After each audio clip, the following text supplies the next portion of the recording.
2021년 춘천 물포럼을 시작하겠습니다. 저희 세션은 그 10번 생태계 건강성 증진에 관한 내용이 되겠고요. 여기에는 그 세 분의 발제자와 5분의 토론자를 모셨습니다. 세 분 발제자와 5분 토론자께 참석해 주셔서 감사한 말씀을 드립니다. 그래서 저희 그 주제가 3개이기 때문에 한 분당 20분에서 한 25분 정도 발표를 해주시고, 그러면 70분이나 75분 소요될 것 같습니다. 그리고 토론은 한 50여 분에 걸쳐서 토론으로 이어지도록 할 예정입니다. 그러면 첫 번째 그 주제인 유역통합 물관리를 반영하는 수변 생태벨트 조성 방향의 주제로 공주대학교 김희형 교수께서 발표해 주시겠습니다. 부탁합니다. 네, 반갑습니다. 방금 소개받은 공주대 김희영이고요. 저는 오늘 그 유역 통합 물 관리를 반영하는 수변 생태벨트 조성 방향에 관해서 발표하도록 하겠습니다. 작년에 이제 물 관리 일원화 그리고 통합 물 관리 시대에 들어오면서 이 국가 물 관리 기본 계획이 수립이 됐습니다. 그리고 이제 이 하천법이 이 국토부에서 환경부로 넘어오게 되면서 이 하천 관리 또는 이 하천과 유역 간의 이 경계에 존재하는 이러한 그 수변 구역에 관한 관리 방안도 아마 바뀔 거라고 생각이 됩니다. 그래서 오늘 이 통합 물관리 시대에 이 통합 물관리의 이러한 그 패러다임을 반영하는 방향으로 수변 생태벨트가 어떻게 조성이 되어야 되는지를 발표하도록 하겠습니다. 전체적으로 구성은 현재 그 국가적인 이 강이 가져야 되는 국가적인 철학 방향성, 이 바로 자연성 회복 구상이고요. 요거는 이제 그 환경부에서 2020년 초에 이 강이 가져야 되는, 우리 대한민국에 있는 강이 가져야 되는 자연성 회복이라고 하는 구상에 대해서 철학이 만들어졌고요. 여기에 기반해서 이 강이 가져야 되는 이 자연성 회복을 실현하기 위해서 유역에서 또는 하천에서 어떠한 액션이 필요한지에 관해서 이 구상입니다. 그리고 이제 실질적으로 이제 어떤 사례로서 이제 하천하고 유역 현황을 간단하게 좀 진단을 하고요.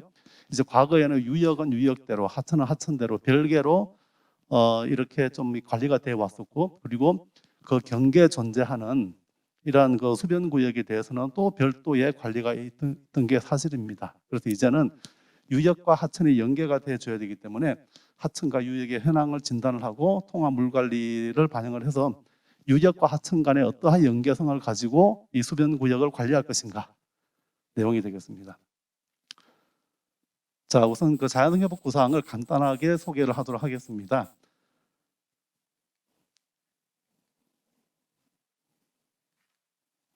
자, 이 강 관리 정책은 그동안 많이 변해왔습니다. 우리가 50년대에서는 이수와 치수에 치중했었고요. 그리고 이제 70년대부터는 이 수자원 시대로 들어왔었습니다. 개발 시대였죠. 그리고 이제 90년대 이후에는 본격적으로 수질 관리가 좀 진행이 됐었고, 2000년대 들어오면서 수생태 관리가 포함이 됐습니다. 그리고 2010년도 이후로는 이제 유역까지 포함하는 이러한 물순환의 이제 개념으로 하천과 유역이 연계가 되기 시작했고요. 그리고 이제 2020년 이후에 이제 전주기 물순환, 유역 통합 물관리의 시대에 들어와 있습니다. 자, 우리 그 자연성 회복의 필요성은 다들 잘 아시겠지만 이 하천이 유역과의 어떤 연계성, 하천 자체가 가지고 있는 이러한 그 종적 연결성, 뭐 보라든지 또는 농업용 보가 참 많죠. 이러한 농업용 보에 의한 이러한 이런 종적 연결성, 그리고 제방에 의한 이런 횡적 연결성의 단절이 상당히 현재로는 문제가 되고 있고요. 이러한 이 연결성 단절이 오히려 하천에 스트레스를 주게 되고, 그것 때문에 하천의 어떤 수질 오염이나 아니면 수생태계 건강성 훼손이 많이 발생을 하고 있습니다. 그리고 유역의 오염원들이 상당히 많이 배출됨으로써 인한 이러한 하천의 자정작용을 넘어서는 이러한 그 오염원 관리도 문제가 되고 있고, 그리고 이 인근에 살고 있는 지역 주민들의 이러한 그 지역 주민들과 괴리된 그러한 하천 관리로 인해 가지고 실질적으로 오염원을 배출하는 주민과 이 오염원을 어떻게 정화시키는 이 하천 간의 이러한 역할이 상당히 좀 혼선이 있다라고 말씀을 드릴 수 있겠습니다. 그래서 하천의 자연성이라고 하는 것은 자연화도 아니고요, 복원도 아닌 자연성입니다. 자연의 어떤 가진 성질을 복원시켜 주자라는 개념으로 환경부에서도 잘 안 넘어가네. 앞장. 네. 우리강 자연성 회복 구상에 이 네 가지 이 전략 목표를 설정을 했습니다. 여기에 있는 게 살아 움직이는 강. 그래서 강 자체가 이제 역동적으로 물이 흐르도록 해주자라는 이러한 이 종적 연결성이 되겠고요. 그 다음에 이 생명이 숨쉬는 강에서는 이 하천의 생태계 건강성을 회복하고, 세 번째로는 맑은 물이 흐르는 강에서는 이 물순환이 건전성, 다시 말해서 유역의 오염원 관리를 제대로 해서 이 하천과 유역의 오염원을 연계시키자라는 거. 그리고 이제 마지막으로는 더불어 사는 강은 이 강 관리에 있어서 사람의 어떤 연결성을 확보가 되겠습니다. 그래서 여기에서는 살아 움직이는 강은 실질적으로 유황과 물리적인 회복이 되겠고, 생명이 숨쉬는 강은 생태와 생태적인 회복, 그리고 맑은 물이 흐르는 강은 수질과 이화학적 회복이 되겠습니다. 그리고 마지막으로 더불어 사는 강은 인문학과 공존의 회복이다라고 보시면 되겠습니다.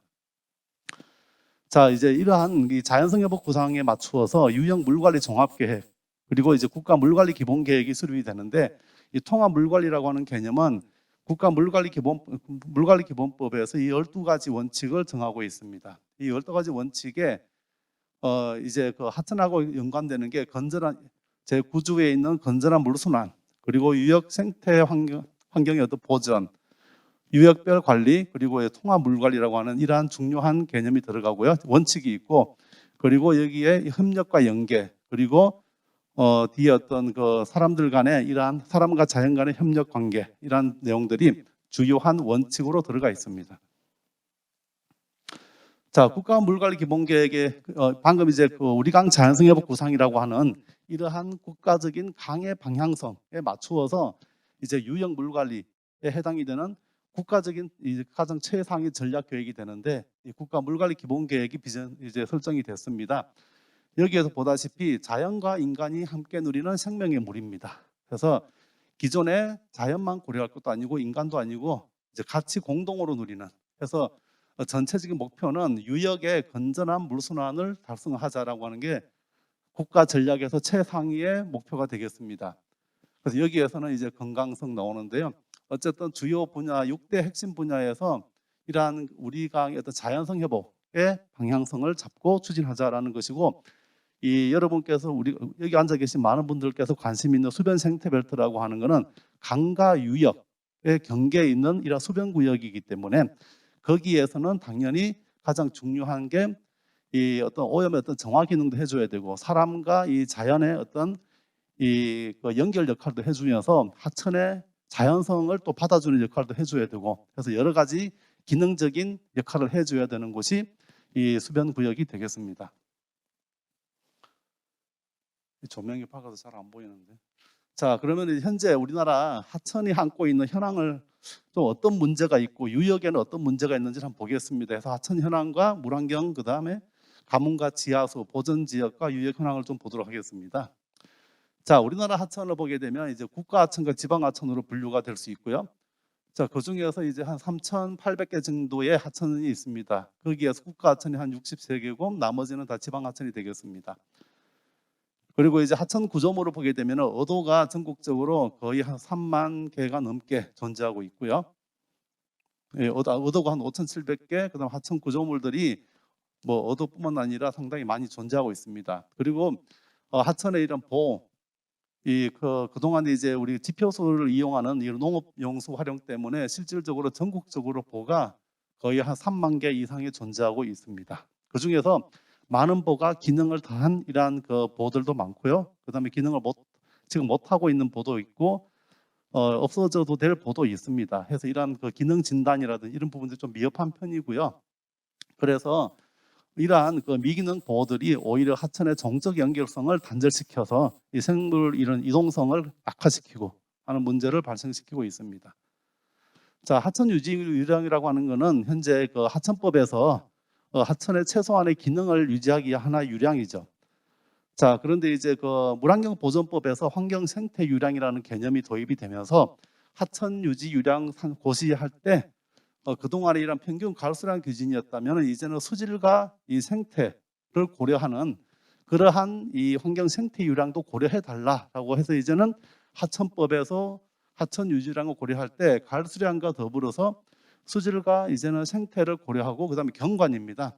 경관도 고려되는 그러한 세 가지의 기능적 이 생태 유량이 더 포함이 돼서 이제는 발표가 되고 고시가 되고 있는 입장입니다. 그래서 그리고 이제 물환경 현황을 한번 보겠습니다. 물환경이라고 하는 것은 유역에서 오염원을 통해서 배출되는 오염원이 하천에서 어떠한 이화학적인 특징을 보이는 건데요.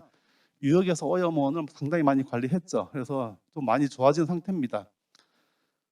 실질적으로 근데 아직도 좀 미흡한 부분이 이러한 질소 관리, 특히 이제 농업 쪽에서 나오는 이러한 질소가 문제가 되겠고 그 중에서도 질산성 질소가 현재로서는 상당히 하천에서 부담으로 다가오고 있습니다.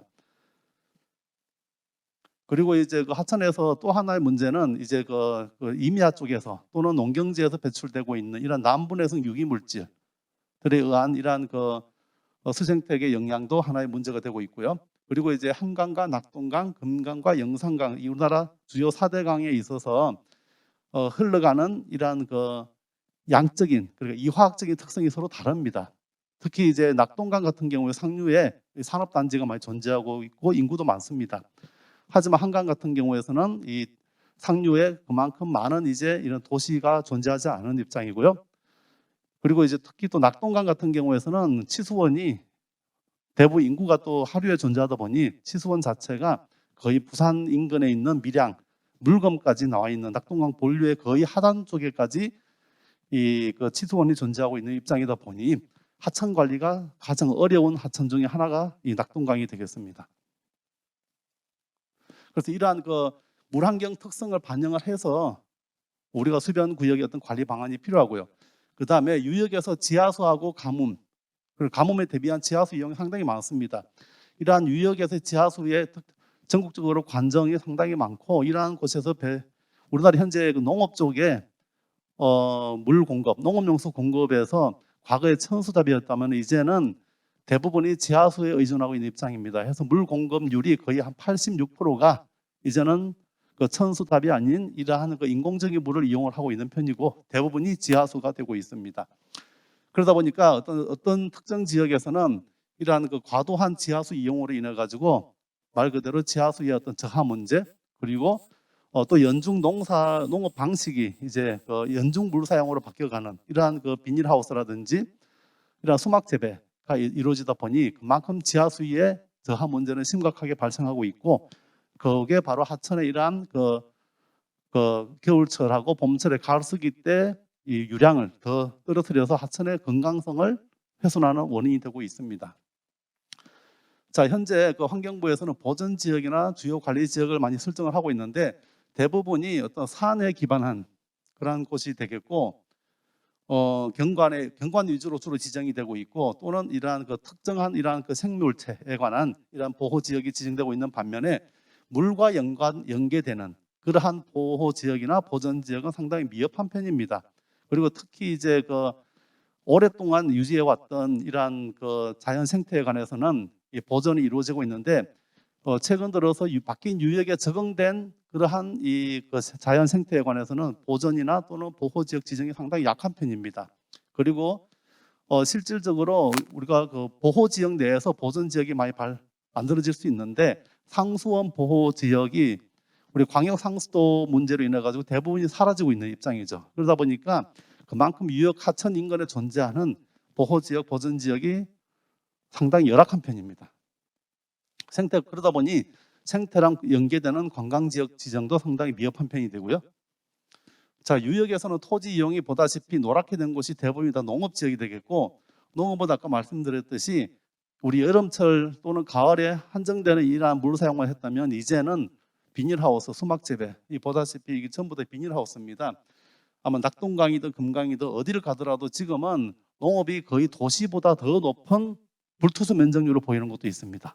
그만큼 그리고 여기에서는 대체적으로 겨울 농사를 위해서 14.5도가 되는 지하수를 뽑아서 이 수막 재배를 하고 난방으로 사용을 하고 그리고 그 물은 그대로 그냥 배출되고 있는 입장입니다. 다시 말해서 우리가 말하는 지하수 리차지를 하지 않고 그대로 방류를 하고 있기 때문에 지하수 자체가 수량적으로 큰 영향을 받고 있고, 그게 하천의 이런 안정적 수질 확보에도 큰 이 문제를 제기하고 있습니다.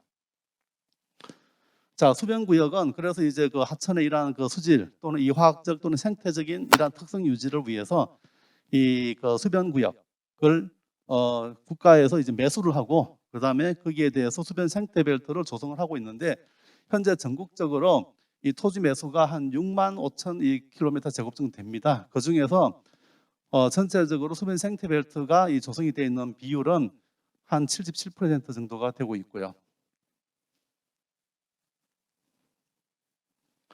자, 그러면 이제 수변 그 통합 물관리 시대에 들어와서 수변 생태벨트를 우리가 어떻게 바꿔줘야 될 것인가, 아니면은 지금까지 해왔던 이러한 전략, 수변 생태벨트 조성 전략이 과연 타당한가, 아니면은 앞으로 우리가 어떻게 가야 될 것인가, 방향성에 대해서 좀 말씀을 드리겠습니다.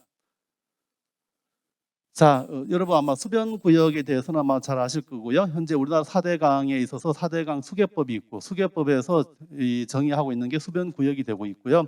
수변 구역은 4개 수계별로 서로 이제 거리가 강 하천 구역에서 일정한 거리까지인데, 그거는 이제 4개 수계가 서로 다른 이런 그 경계 라인을 보이고 있습니다.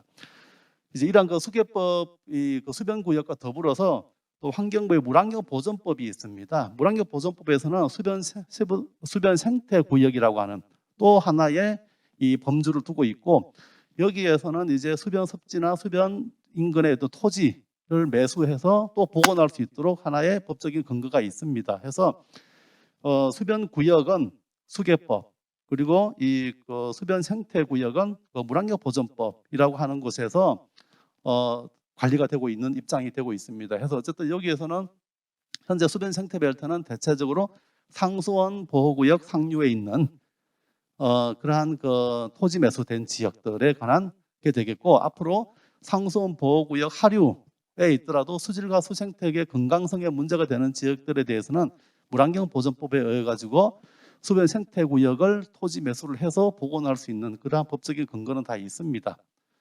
자, 그리고 또 한 가지가 이제 하천법에 해당되는 이러한 그 하천법 부지, 하천 부지 안에서는 실질적으로 현재 우리가 말하는 둔치까지 포함이 되는 곳인데, 여기에서는 점용 허가가 경작지라든지 또는 체육시설, 여러 가지 시설들이 이 점용 허가가 이루어지고 있고요.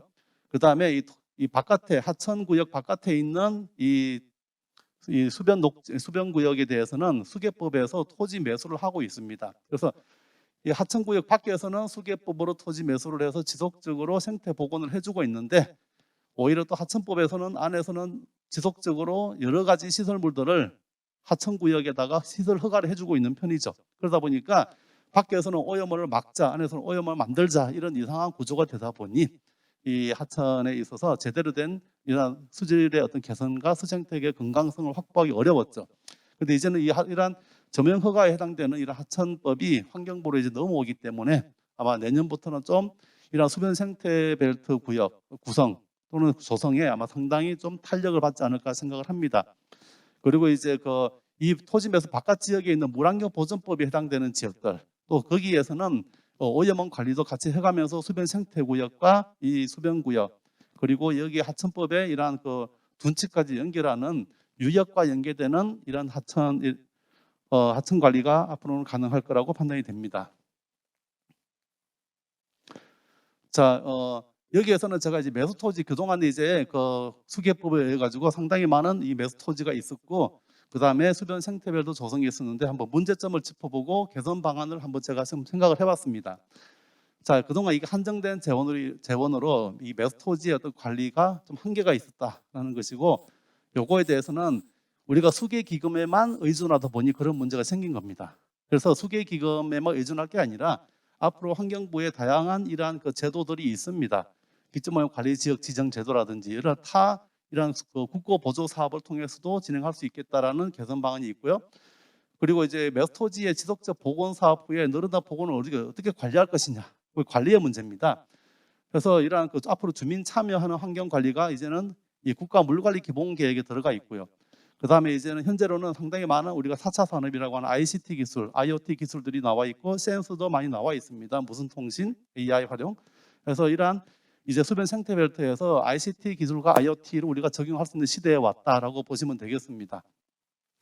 그리고 수변 생태 벨트 조성으로 복원된 지역에 이 부적합한 수림대 조성이 그동안은 문제였었죠. 이러한 그 조경 용수가 아닌 이제는 그 인근에 전생하는 자생 또는 이 하천의 어떤 자연성 협업 구상이나 통합 물 관리에 근거하는 이런 지역 맞춤형, 유형 맞춤형 복원 전략이 필요하고요. 그리고 이 그 그린블루 네트워크를 통한 이러한 그 지역 생태 모델이 필요하다라는 것이고, 그리고 지역 주민의 이러한 그 연계성 부족으로 수변 생태 벨트 복원 지역의 활용성이 미흡한 곳에서는 앞으로 자연과 사람을 고려하는 수변 생태 벨트 조성이 필요하다. 그리고 수변 생태 조성 기본계획 가이드라인이라든지 이러한 단순한 조성 모델 기법을 그동안 활용했다면 이제는 이러한 어떤 지역의 어떤 생태 모델에 근거하는 맞춤형 그린블루 네트워크의 이러한 그 수변 생태 벨트 모델이 필요하고, 여기에는 유역과 하천의 연계를 가진 벨트가 필요하다. 그리고 적정 기준이 필요한데요. 복원 유형별로 여기에서 우리가 복원할 때 이런 보전지나 복원지에 대해서 또 복원 모델을 타 유역에서 가져올 게 아니라 그 유역이 가지고 있는 것 중에서 찾아야 된다라는 것이고요. 그리고 메스토지 위제이라는 그 수변 생태 벨트를 앞으로는 물과 녹지에 연계하고, 그 다음에 이러한 또 뭐 서식처, 수질 관리도 이동성과 퇴적물 공급이라든지 또는 하천 생태와 유역 생태도 고려하는 이 방향으로 가져야 된다라는 얘기가 되겠습니다. 그리고 이제 그린블루라고 하는 게 그동안 우리가 녹지를 조성을 할 때 그동안 그린 네트워크 위주로만 해왔습니다. 녹지 연결이죠. 근데 실질적으로 어떤 바이오매스의 어떤 성장은 물이 빠질 수가 없는 입장이고요. 그래서 물과 연계하는 녹지. 그래서 그린블루 네트워크 이제는 도시뿐만 아니라 이런 농촌 그리고 이런 수변 생태벨트, 수변 구역이라고 하는 게 유역과 하천을 연결할 수 있는 가장 중요한 중간 단계이기 때문에 거기에서는 당연히 그린블루 네트워크가 필수적인 개념으로 들어가야 된다라는 말씀을 드리고 싶고요. 자, 수변 생태벨트의 조성의 이러한 그 앞으로 방향성은 이제는 거기에서 사람과 자연이 어우러지는 수변 생태벨트가 필요하고요. 여기에서도 마찬가지 종횡적 연결성, 기후변화 대응하는 이런 탄소 벨트도 우리가 필요하다고 볼 수 있고요. 그리고 맑은 물을 확보하고 생물 서식처를 고려하고 그다음 지역과 주민이 즐기는, 그리고 여기에 이제 ICT 연계한 이런 수변 생태벨트의 그 관리까지 들어가는 그러한 것이 진정한 앞으로 수변 생태벨트 방향성이다라고 말씀을 드리겠습니다. 그리고 이제 그 좀 더 이제 세밀하게 이게 재외지하고 재내지라고 하는 이런 하천과 유역에 이런 연계하는 블루 네트워크는 하천 구역 안의 개선 방안은 이렇게 생태성이 높은 구역에서는 습지 보전 지역과 생태 경관 관찰 지역 등으로 우리가 지정할 필요도 있겠고, 생태성이 낮은 하천 구역은 치수 안전성을 확보하기 위해서 유로 확보를 통한 퇴적물 관리 생태 경관, 그리고 이제 자연성 높은 재료, 그리고 치수 안전 확보를 위해서는 이러한 그 하천 구역의 기능 강화를 필요하고요. 생태성 높은 고수부지 관리 기준도 필요하고, 그리고 점용 허가 기준도 개선이 필요합니다.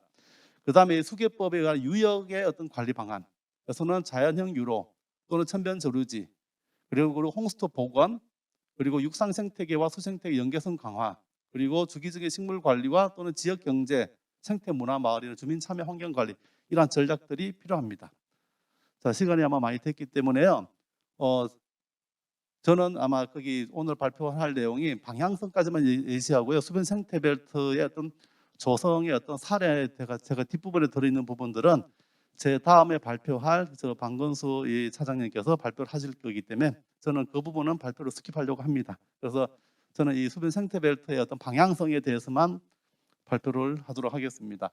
자, 수변 생태 벨트 설계 조건은, 자, 이제는 통합 물 관리를 반영해서 물순환의 기능, 그리고 환경의 기능과 조경, 경관적, 그다음에 에너지 어떤 사용 저감, 또 수자원 확보 또는 생태적인 기능과 자산 가치, 그리고 주민들의 어떤 삶의 질, 공동체 역할까지 하는 그러한 방향으로 가야 된다라는 것이고요.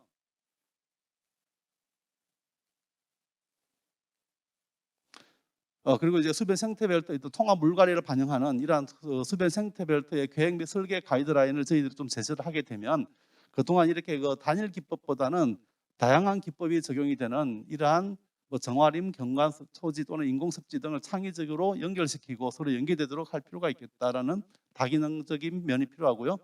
그 다음에 기술적인 설계 시에는 이런 블루그린 네트워크를 중요하게 고려해 줘야 되고, 그 다음에 녹지 내 다양한 물길을 우리가 만들어 줘야 된다. 지하 물길, 지표 물길.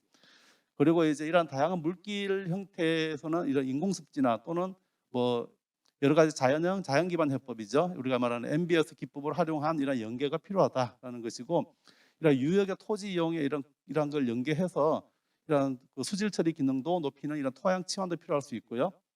그리고 이제 그 다양한 이런 그 생태적인 기작을 높여주기 위해서 어떻게 보면은 MBS 기능 강화로 위해서는 우리가 다공성 소재 앞으로 소재도 필요할 수 있겠다라는 것이고, 어떤 식재는 기능성과 그다음에 다층 구조, 그리고 이제 식재 구성 시에서는 이런 그 뭐 방금 말씀드린 그러한 내용들, 그리고 이제 그 질소인 제거를 위한 이런 오염물 이화학적인 이런 그 오염원 관리를 위한 이런 수변 생태 벨트의 적정한 폭이라든지 이런 면도 필요하겠다라는 게 되겠습니다.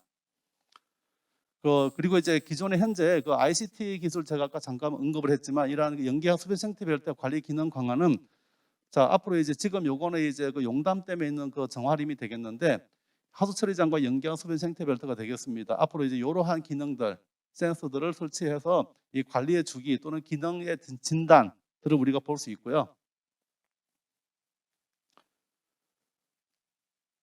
그리고 이제 낙동강 같은 경우, 환강 같은 경우도 마찬가지 우리가 그 하천 내에서 좋은 모델을 찾고요. 좋은 모델을 찾아서 이거는 보전 지역으로 지정을 해주고, 그다음에 이 복원이 필요한 지역에 대해서는 이러한 복원 모델을 인근에 있는 복원 모델을 가지고 우리가 복원을 할 필요가 있겠고, 그리고 어떤 곳에서는 이러한 곳에서는 치수 안전성을 위한 하천 구역의 어떤 조성 수변 생태별도 조성 방안도 필요할 겁니다.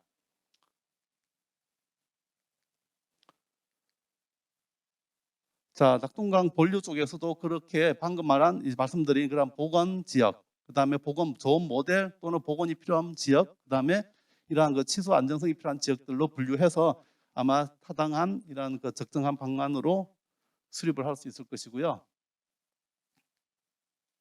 자, 이 부분은 이 수변 생태별 단계별 조성 방안 사례를 넘어가도록 하겠습니다. 아마 다음에 반건수 차장님께서 해주실 거고요. 이 부분도 넘어가겠습니다.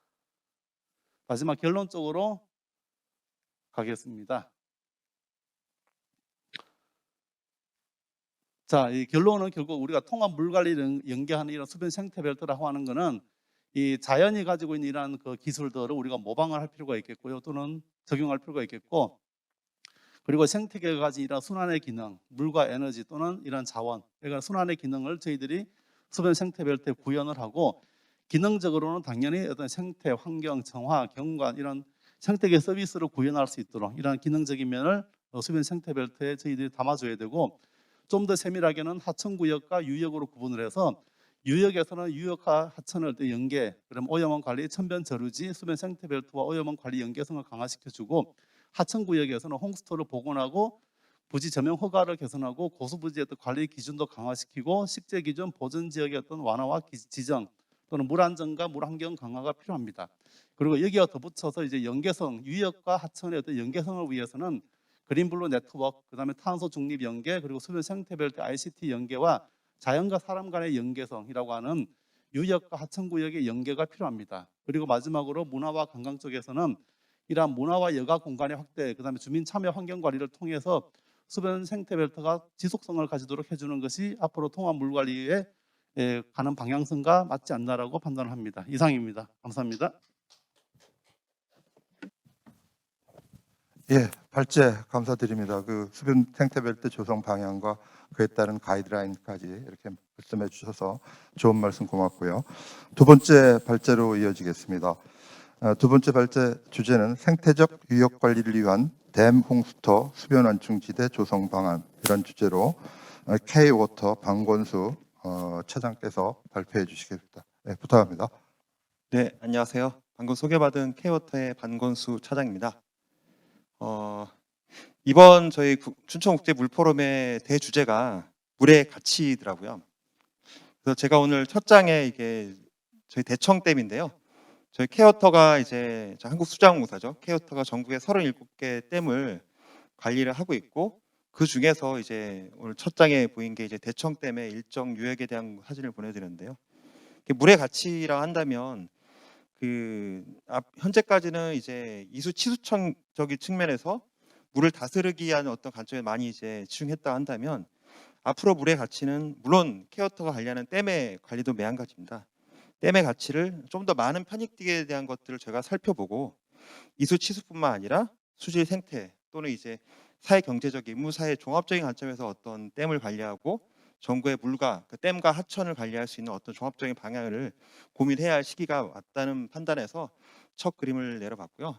앞서서 저희 김희원 교수님께서 좋은 말씀 많이 해주셨는데 이제 물 관리 일원화가 일단 2018년도에 먼저 이루어졌고 내년도 초에는 이제 또 하천에 대한 어떤 행정적인 관리 일원화가 이루어지는 어떤 큰 기로에 있기 때문에 저희가 그간 학계에서와 또 업계 또 공공기관들에서 많이 고민해왔던 그 물 관리의 어떤 대혁신에 대한 것들이 금방 이제 지금 좋은 시기를 통해서 많은 변화들이 이루어질 걸로 기대를 해보고 있습니다. 그래서 오늘 저는 그런 큰 기로에서 그 유역에 대한 관리, 댐 유역과 하천까지 포함해서 그 생태적으로 유역 관리를 하기 위한 댐 홈스터를 중심으로 한 어떤 수변 안충지대 조성 관리 방안에 대한 것들을 그 말씀드리려고 하는데 그 전국의 모든 댐에 대한 거를 하루에 말씀드리기 어렵고 저희가 마침 케어트에서 학계 주요 교수님들과 함께 그 금강수계에 있는 대청댐을 사례로 제가 통합형 수변 안충지대를 연구한 사례가 있기 때문에 그 사례 중심으로 말씀을 드리도록 하겠습니다. 말씀드릴 순서는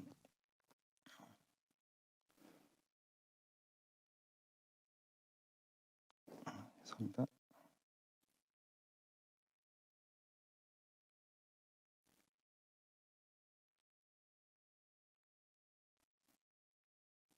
말씀드릴 순서는 배경 및 목적, 그 댐역 핵심 수변 생태구역 설정 방안, 그리고 거기에 설정된 댐 홈스터에 대한 수변 안충지대 조성 및 관리 방향, 결론 및 재현 순으로 말씀드리겠습니다.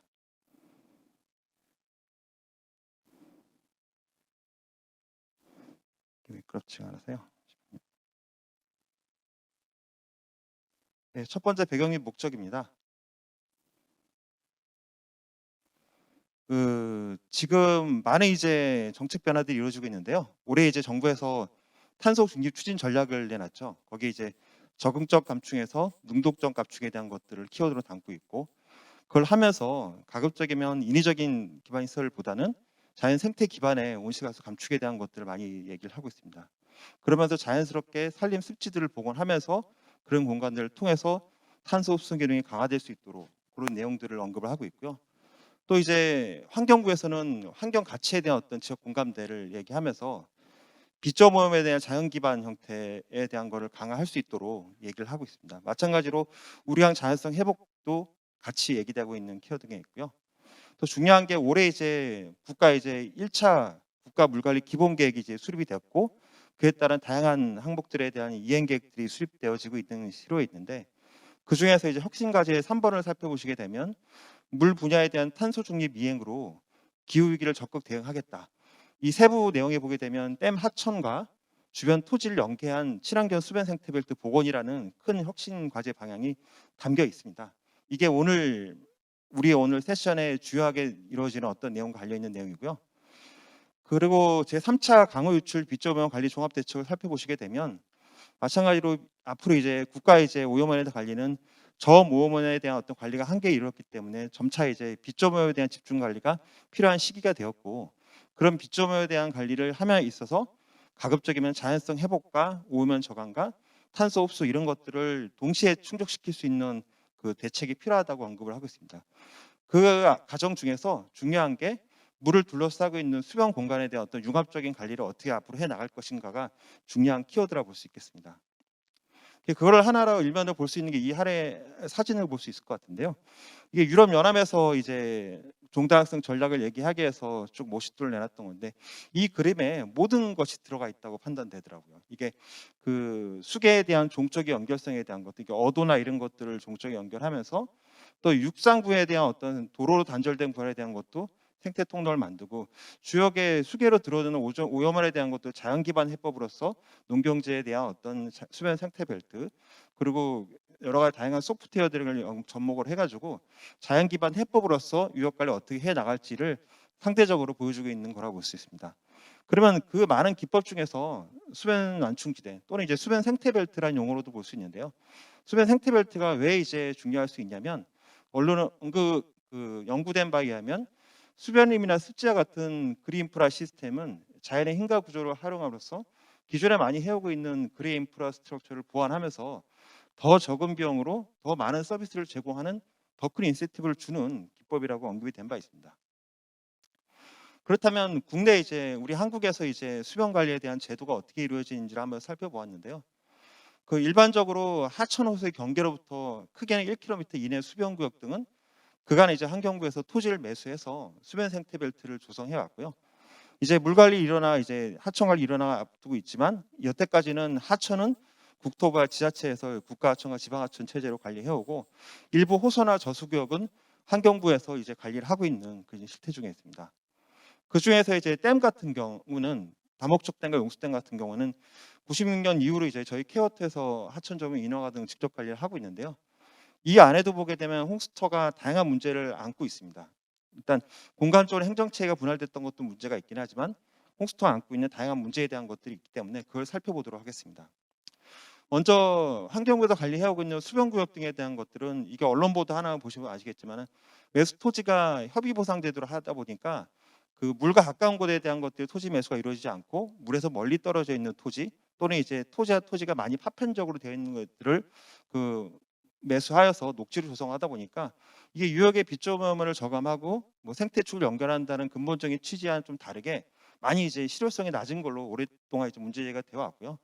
또 이제 환경부에서 그간 관리하기로 되어 있는 댐 홈스터 같은 경우도 이제 물론 댐 홈스터가 뭐냐면 이제 댐의 계획 홍수 이하 부지에 있는 저수경계 토지를 댐 홈스터로 일컬을 수 있는데 수치가 인접하고 넓긴 하지만 그 안에서 또 다양한 이제 무단 경작이라든지 또 이제 생태계 위해종 다양한 어떤 오염원들에 대한 것들이 방치가 되다 보니까 관리적인 측면에서 상당히 어려움이 있는 상태로 진행해 온 게 사실입니다.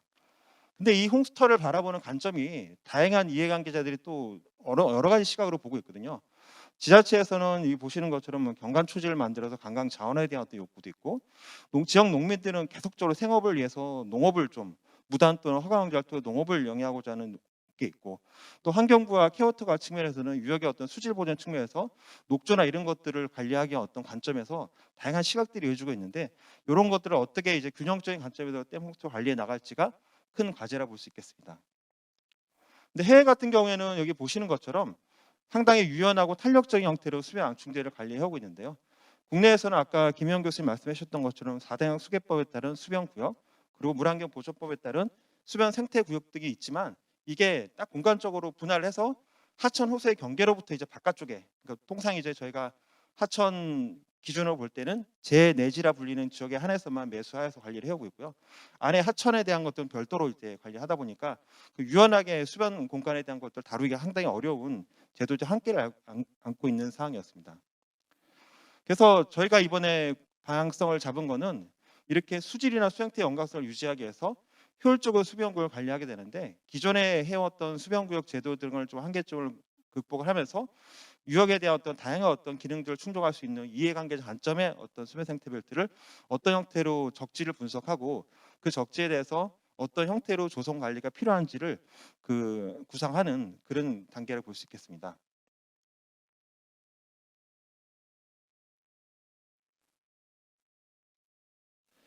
두 번째는 댐 유역에 대한 핵심 수변 생태 구역 설정 방안인데요.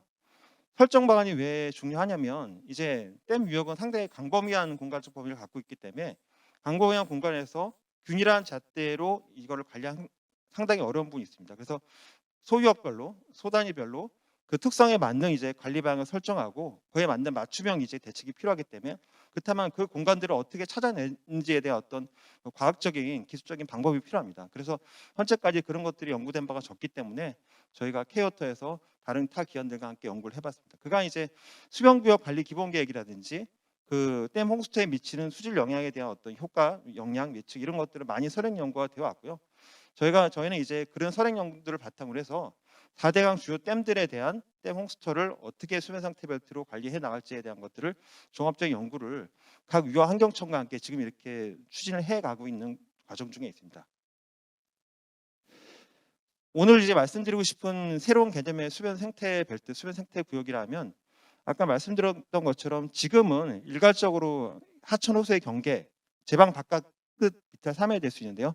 거기로부터 이렇게 바깥쪽 이제 제네지에 대해서 1km 또는 500m, 300m까지를 일괄적으로 다 수변 구역으로 지정한다 한다면 그걸 유연한 형태로 해서 유역에 실제로 물이 흐르고 있는 수계의 어떤 지형이라는 지세나 또 유역의 오염원 범위를 고려한 더 작은 범위인 소유역 또는 소유역을 쪼갠 이제 소단위 형태의 공간 범위를 좀 더 분석을 해서 거기서 실질적으로 필요한 우선순위를 산정해서 그 산정된 지역에 대해서 이제 핵심 수변 생태 구역을 설정하고 그 구간을 다룸에 있어서 기존의 하천의 경계로부터 하는 것들이 아니라 하천이나 댐 저수가 안에 포함되어 있는 그 홍수터 구간까지 포함할 수 있는 형태의 좀 더 이제 미세한 형태의 수변 생태 구역을 설정해서 그 관리를 하는 전략을 설정하는 게 현재까지 해왔던 거와 좀 차별점이 있다 볼 수 있겠습니다.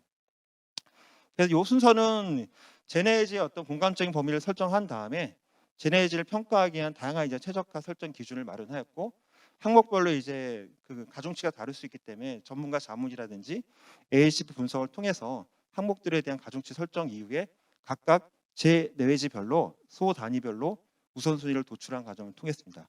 그러고 나서 이제 그 도출한 결과 가지고 대청댐을 사례로 수면 생태 구역을 설정해 보았고요. 그 중에서 우선순위가 높은 지역들을 이렇게 보시는 것처럼 핵심 수면 생태 구역을 설정한 이후에 핵심 수면 생태 구역의 일정 구간에 대한 것들을 시범 대상 후보지를 발굴한 후에 대상지에 대한 조사 평가를 하는 순으로 진행을 하였습니다. 말씀드렸던 것처럼 객관적으로 유역을 평가하기 위해서는 표준화된 공간 단위가 필요하기 때문에 대충 유역에 대한 것들을 이제 소 단위별로 쪼개는 과정을 먼저 통했고요. 이 소 단위별 안에 속성들에 대한 것들을 수질적인 측면, 생태적인 측면, 인문사회적인 측면들을 다 속성별로 일단 평가를 해서 이 소 단위 값들에 대한 특성을 상대적으로 평가하는 과정을 거치게 되는 겁니다. 그래서 그 공통된 단위에 대해서 평가를 어떻게 할지 하는 것들을 고민했는데요. 사실 전국에 댐이 37개가 있는데 각 수계별로 현황이 다르고 각 수계 내에서도 댐의 어떤 특성이나 댐 현황이 다르기 때문에 이 평가 항목에 대한 거는 댐별로 새롭게 선정이 돼야 됩니다. 그래서 저희가 금강수계 같은 경우에도 2개 댐, 대청댐과 용단댐이 있는데 2개 댐을 하면서도 각 댐이 갖고 있는 현황과 특성이 다르기 때문에 각각 댐을 할 때 별도로 평가 항목을 선정하여서 가중치를 선정하는 과정을 거쳤습니다. 보시는 것처럼 대청댐을 하면서는 제외지와 제내지별로 해서 수생태, 그다음에 수리 수문적인 특성, 그리고 수질적인 측면, 또 제내지에 대해서도 각각 항목에 대한 것들을 그 포커스 그룹에 따른 어떤 그 의견과 그리고 자문을 통해 가지고 항목들을 도출하고 항목들에 대한 가중치를 AHP 분석을 통해서 선정을 하였습니다. 보시는 것처럼 주요 항목들에 대한 것들을 가중치가 나온 걸 보실 수 있으시고요. 이 가중치 나온 거를 화면에 보시는 것처럼 이제 제 외지별로 각각 인자별로 각각 상대적인 평가를 단 것들이고요. 예를 들면 이제 제외지 같은 경우는 경사라든지 녹조 빈번 지역, 경작지 현황에 대한 것들, 홍수터 전역에 대한 공간 단위별로 분석을 한 것이고요. 제네지, 그러니까 즉 이제 기존의 각 사대강 수계법에 따른 수변 구역에 해당되는 공시라고 볼 수 있는데요. 거기에는 뭐 기매수 토지, 뭐 생물 서식처, 보존 가치 평가, 다양한 항목들에 대한 것들을 소 단위별로 상대적인 평가를 하였습니다. 그래서 각각 소 단위별로 평가한 결과 이렇게 우측에 보시는 것처럼 도시화가 됐고요. 또 이걸 가지고 그 제네지와 제외지에 대한 소 단위별로 평가한 거를 산술 평균을 내서 각각 소 단위들에 대한 어떤 종합적인 평가 점수를 이렇게 도시화를 하게 됩니다. 이걸 보시게 되면 5분위로 해서 1순위 등급과 5순위 등급까지 쭉 나눠봤는데요. 보시게 되면 1순위 등급 빨간색이나 이제 주황색 돼 있는 것들이 다양한 종합적인 평가 항목들을 상당히 높은 점수를 획득한 걸로 보시게 되는데 이게 현장 조사를 할 때도 이 지역들이 상당히 적합성이 있는 걸로 검증이 된 바 있습니다. 그래서 이 것들이 또 소 단위가 너무 작기 때문에 이 소 단위를 그룹화해서 그 물 관리하는 기관에서 집약대 관리하게 하는 공간적인 범위를 만들게 해서 핵심적인 수면 생태 구역을 설정하게 되는데요. 요거는 총 14개 지역으로 좀 한 번 더 분개를 했고 이 14개 지역에 대해서 각각 앞서서 평가했던 소 단위 평가 결과를 합산을 해서 총 이제 7개 지역이 우선적으로 좀 이게 관리에 대한 우선 중요도가 높은 지역이라고 7개를 뽑아내는 과정을 거치게 됩니다. 그리고 각 7개에 대해서 7개에 위치하고 있는 홍수도와 수변구역 중에서 그 현장 베이스로 어떤 확인을 하기 위해서 주요한 지점을 소 단위별로 설정한 다음에 소 단위별로 또 별도의 현장 검증안에 이제 체크리스트를 만들어 가지고 쭉 이제 검토를 하게 된 과정을 거쳤고요. 그거에 의해서 이제 그렇다면 현장에 처방이 필요한 조치가 필요한 지역을 사진에 보시는 것처럼 각 11개 지역을 스팟을 설정하게 됩니다. 이 스팟 안에는 일단 아까 서두에 말씀드렸던 홍수터의 기본적인 현안을 안고 있으면서 면적이 넓고 그다음에 인접해 있는 어떤 수변구역들에 대한 어떤 조치도 같이 통합적으로 연계해서 필요한 지역들이 이렇게 11개 지역들이 도출된 거라 볼 수 있습니다. 그리고 아무래도 이런 것들을 현장에 구현하기 위해서는 그 지역의 의견 수렴이 필요하기 때문에 지역의 설문조사와 그리고 현장 평가 체크리스트를 한 번 더 거쳐가지고 또 우선순위들을 그 평가하는 그런 과정을 거치게 되고요. 요건 아까 김영 교수님께서 제시해 주셨던 이러한 어떤 도출된 대상지에 대해서 앞으로 어떻게 수면 생태 구역, 수면 생태 벨트를 조성 관리해 나갈지에 대한 기본적인 방향을 담고 있습니다. 그래서 요거는 각각 또 도출된 소유역별로 특성과 현안이 다르기 때문에 그 소유역 내에서 갖고 있는 여러 가지 현안에 맞게끔 복원 지역과 보전 지역 그리고 기존의 어떤 산림축과 연계할 수 있는 그다음에 지역과 융화할 수 있는 관점의 수면 생태 구역 관리 방안에 대한 것들을 모식화해서 각 소유역별로 보시는 것처럼 제시를 하게 되었습니다. 그렇다면 예시로요. 그렇게 도출된 주요한 수면 생태 구역 내에 있는 홈스터 지역에 대해서 통합형으로 SEM 홈스터 수면 생태 벨트를 어떻게 제시를 하고 있는지를 간단하게 몇 개 사례 위주로만 말씀드리겠습니다. 이게 오늘 시작할 때 말씀드렸던 사진 있는 그 지역인데요. 보시는 것처럼 이게 여기까지가 댐 홈스터 구역입니다. 댐의 계획 공수위가 머무르는 곳이고 주변에 이제 수변구역과 상수구역들이 있는데 이 댐 홈스터 안에 이렇게 보시는 것처럼 오랫동안 장기 이제 무단 경작지들이 있는데 이 무단 경작지가 올바르게 이제 이 토지가 이제 관리가 될 수 있도록 먼저 조치해 주는 방향으로 검토를 하게 되었습니다. 이걸 보시는 것처럼 유역에 들어올 수 있는 소지류에 대한 것들은 물길이 들어왔을 때 이 지역에서 충분히 여가에서 나올 수 있는 자연 기반 해법에 습지라든지 초지에 대한 것들을 적용해 주면서 또 마을 단위로 이루어질 수 있는 다양한 최적 관리 기법들이 이 대상지 안에서 이루어질 수 있도록 하고 또 이 지역은 특성이 도심지에 상당히 가까운 지역에 위치해 있습니다. 그러다 보니까 어떤 그 인간 그 지역 주민들이 좀 일부 좀 주말에 여가 공간도 활용할 수 있는 형태까지 융합하는 공간으로 계획을 하였고요.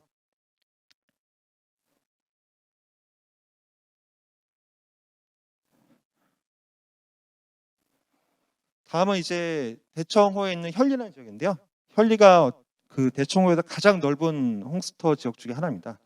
여기도 오랫동안 이제 허가 경작지로 오랫동안 그 관리해온 지역인데 이 지역은 전면적으로 경작지를 철거한다기보다는 일부 필요한 경작지 안쪽에서 이제 물과 닿는 구간에 대해서는 회랑 형태의 충분한 수면 안충지대를 만들어주고 그 물들이 그냥 또랑을 통해서 댐으로 넘어가는 것들이 아니야 일정 분봉을 통해서 최대한 여과할 수 있도록 넘어가게 되면서 이 안에서 그 생태 트래킹이라든지 지역에 갖고 있는 인문사회 자원 등을 연계할 수 있는 형태의 자원화 계획을 같이 검토를 하였습니다. 여기도 마찬가지고요. 보은군 회인병인데 여기도 기존의 인공습지가 하나 만들어져 있는데 관리가 잘 안 되고 있는 부분 그 다음에 기존에 무럭새 군락이 잘 보존이 되어 있는데 무럭새 군락에 대한 것들이 잘 이제 주변 지역과 맥락이 맞지 않는 것들을 고려해서 무럭새 군락에 대한 생태성을 높이면서 기존의 인공습지에 대한 기능을 좀 고도화해서 이 인공습지 지역에 대한 자연 자원과 무럭새 군락이 자연스럽게 통합적으로 연계될 수 있도록 생태 네트워크를 마련하는 쪽으로 계획안을 구상하였습니다. 이거는 이제 연구를 하면서 개략적인 구상 아니고 그 저희가 이제 실제 사업이 이루어지는 시기가 하게 되면 대상지에 대한 세부 조사와 그 다음에 계획 설계를 통해서 다시금 이제 현장을 바라보게 될 것 같습니다. 그리고 이런 것들을 실현함에 있어서 가장 중요한 것들이 지역 거버넌스인데요. 수질 생태계 복원과 더불어서 생태교육 관광을 통해서 환경 복지를 실현하면서 지역에 뭔가 혜택을 줄 수 있는 계획안이 될 수 있도록 하고 그걸 함에 있어서 관주도로 하는 것들이 아니라 해당 지자체와 지역 주민의 NGO, NPO와 함께 할 수 있는 형태의 통합형 수면 생태 벨트 거버넌스 체계를 통해서 그 정책을 구현해 나가는 것들이 필요하다고 판단하였습니다. 그리고 이걸 함에 있어서 생태계 서비스라는 게 또 중요한 키워드인데요. 홈스토라는 게 아무리 이제 저희가 좋은 계획을 세워 관리한다 하더라도 그 지역에 도움이 될 수 있는 생태계 서비스의 어떤 증진이 필요하기 때문에 공급과 지지, 조적 문화 서비스 측면에서 다양한 기능 편입되게 된 것들을 바라보고 나서 계획을 할 수 있도록 앞으로 진행해 나갈 예정입니다. 결론 및 제언서입니다. 홈스터 친환경 보존을 위해서는 이게 말씀드렸던 것처럼 그 관계 기관 또 지역 주민 주도의 거버넌스가 가장 중요한 것 같습니다. 그래서 친환경 홈스터 보존을 위해서 지역 주민, 지역 활동가 그룹과 함께 할 수 있는 구조의 어떤 물환경 관리 모델이 필요할 수 있고요. 이게 보시는 것처럼 그 선순환 구조로 물 관리가 이루어지고 그 안에서 하드웨어적인 대책과 소프트웨어 대책들이 균형 있게 이루어지는 것들이 앞으로의 수면 생태 벨트의 관리 방향이라 볼 수 있겠습니다. 그리고 또 이제 아까 수면 구역과 하천 구역, 댐 구역을 연계하는 것들이 필요하다 말씀드렸는데요. 아무래도 그런 것들을 하려면 기존의 4대강 수계법에서 담고 있는 수면 구역 제도에 대한 메스토지 제도에 대한 한계, 또 물환경 보존법에 담고 있는 수면 생태 구역에 대한 어떤 한계에 대한 것들을 이렇게 보시는 것처럼 연계할 수 있는 제도적인 법령 개정이 필요하다 보게 되고, 또 마침 이제 저희 케어트에서는 각 유형 환경청과 함께 이 앞서 장하게 말씀드린 이런 종합 구상안들을 마중물형태의 사업들을 이미 구상을 하고 있습니다. 22년부터 이제 연구 성과를 일부 활용해서 각 수계별 일부 대상지에 대한 것들은 4대강 수계기금을 활용해서 선도 사업이 먼저 추진되고, 선도 사업에 대한 효과를 평가한 후에 좀 더 전국 수계로 확대 나갈 수 있도록 그렇게 할 예정이고요. 또 그리고 앞으로 이 4대강 수계 수면 생태 벨트에 대한 종합적인 기술 가이드라인이나 지침에 대한 것도 내년 정도에 저희가 관련 기관과 협의해서 새롭게 정비해 나갈 수 있도록 다양한 노력을 펼칠 예정입니다. 이것으로 발표 마치겠습니다. 네.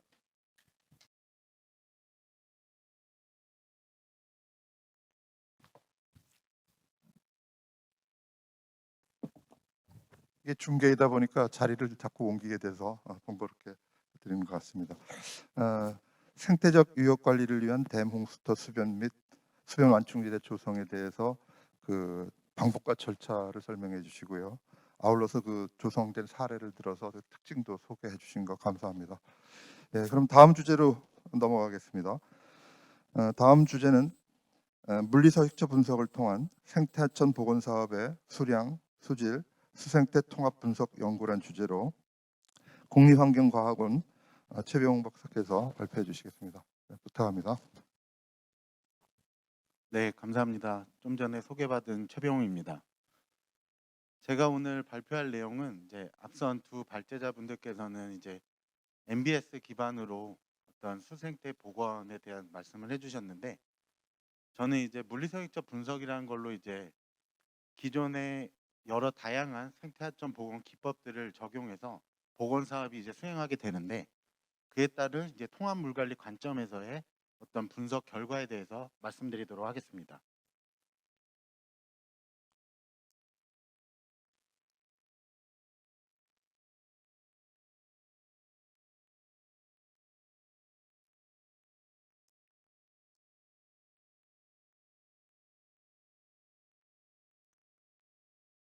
다음으로 좀 넘겨주실 수 있을까요?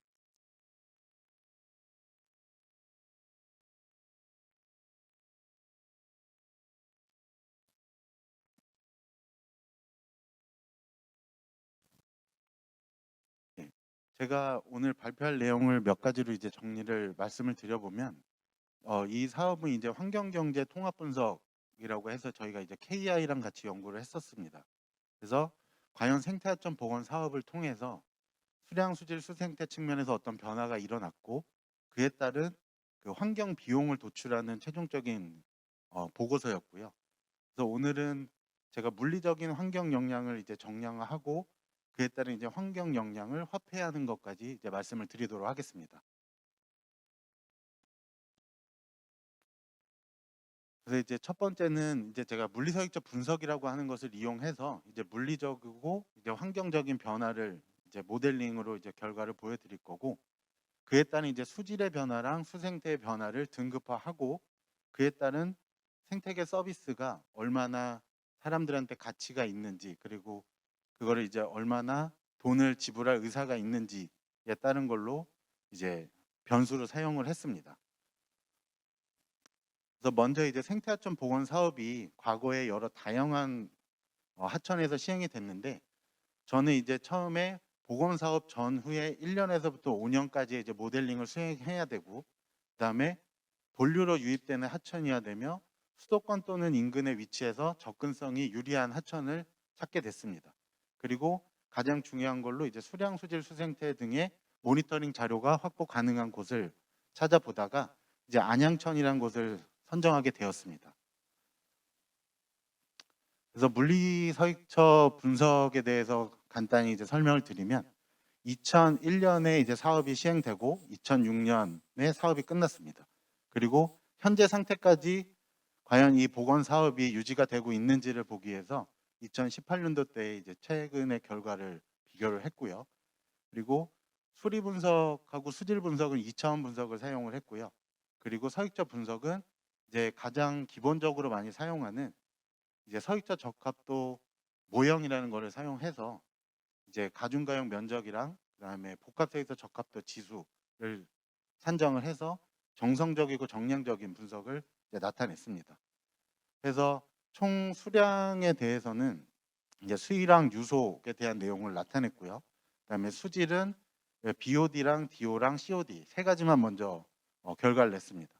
그리고 서식처는 이제 서식처의 절대적인 어떤 면적의 변화에 따지고 이제 그에 따른 등급을 산정을 했고요. 그리고 최종적으로 화폐화했을 때는 이제 수질과 서식처만 등급화로 나타낼 수 있어서 두 가지를 변수로 사용을 했습니다. 그래서 첫 번째 이제 수량의 변화가 얼마나 일어났을까라는 거를 이제 봤을 때 그냥 처음에 수심의 변화를 이제 살펴보았습니다. 총 안양천 3km 정도 구간을 이제 모델링으로 사용을 했고요. 그래서 복원 전일 때보다 복원 후랑 현재를 살펴보면 복원 전에는 어느 정도 수심이 좀 깊게 나타나는 것이 많아서 물놀이가 가능하지 않은 공간이 많았음에도 불구하고 복원 후에는 생태하천 복원 사업을 수행할 때는 그에 상반되게 어느 정도 수심이 발생하는 곳도 있지만 거의 대부분은 물놀이가 가능한 공간이 확보가 되고 이게 현재까지 유지되는 것으로 확인할 수 있었습니다. 그 유속의 결과도 기존에는 물놀이를 할 수 있는 공간으로 어느 정도 적합하지 않은 유속의 범위를 보이고 있었는데 생태하천 복원 사업이 진행되고 난 후부터는 어느 정도 수심이 얕고 그 다음에 유속도 크게 발생하지 않는 그런 현 상태를 보이고 있음을 확인할 수 있었습니다. 이제 수질의 변화를 이제 결과적으로만 이제 설명을 드리면 먼저 이제 DO의 변화인데 수질 모델링을 하셨던 분들께서는 가장 수질 모델링에서 기본이 되는 게 이제 DO를 계산을 하고 이 DO에 따른 BOD랑 COD를 이제 변환하는 작업을 하게 됩니다. 그래서 먼저 이제 DO의 변화를 살펴보게 되는데 복원 전에는 익히 아시다시피 안양천이 수질이 워낙 좋지 않은 하천으로 알려져 있었습니다. 그래서 이제 생태하천 복원 사업이 시행이 되었는데 이제 복원 전에는 약 0.8 정도의 수치를 보이고 있었는데 복원 후에는 4.9에서 4.7 또 어느 정도 현재까지도 유지되고 있는 것을 확인할 수 있었고요. 이는 생태하천 복원 사업 전보다 DO의 경우 약 512%나 이제 향상되는 것을 확인할 수 있었습니다. 그리고 BOD 변화를 이제 살펴보았을 때도 이제 DO의 앞선 결과를 가지고 이제 BOD로 환산하는 식을 적용한 이제 결과를 나타내고 있습니다. 그래서 복원 사업을 시행했을 전보다 복원 후의 경우 약 매우 나쁨이었었는데 이제 약간 좋음 또는 보통 단계로 이제 등급이 향상되고 있는 약 360% 정도 이제 향상되는 것을 확인할 수 있었습니다. 그리고 이제 COD 역시도 이제 앞선 DO랑 BOD와 마찬가지로 매우 나쁨 단계였었는데 약간 좋음 단계로 이제 등급이 향상되었었고요. 이는 약 180%의 향상되는 효과를 보이고 있고, 이는 과거부터 이제 현재 2006년 이후에 2018년까지 이 복원 후의 수질 등급을 잘 유지하고 있는 것을 확인할 수 있었습니다. 그래서 이제 제가 최종적으로 이제 이 앞선 결과를 가지고 이제 등급화를 하기 위해서는 이제 환경 영향 정량화에 사용할 때는 각각의 얼마만큼 등급이 올라갔는지 내려갔는지를 이제 적용을 해야 됩니다. 그래서 정량적인 이러한 수질 변화 등을 이제 하나의 통합적인 수질 등급으로 변환하는 데 사용하는 이제 방법론을 찾아보다가 이제 캐나다에서 적용한 이제 CCME WQI라는 이제 방법론이 있었습니다.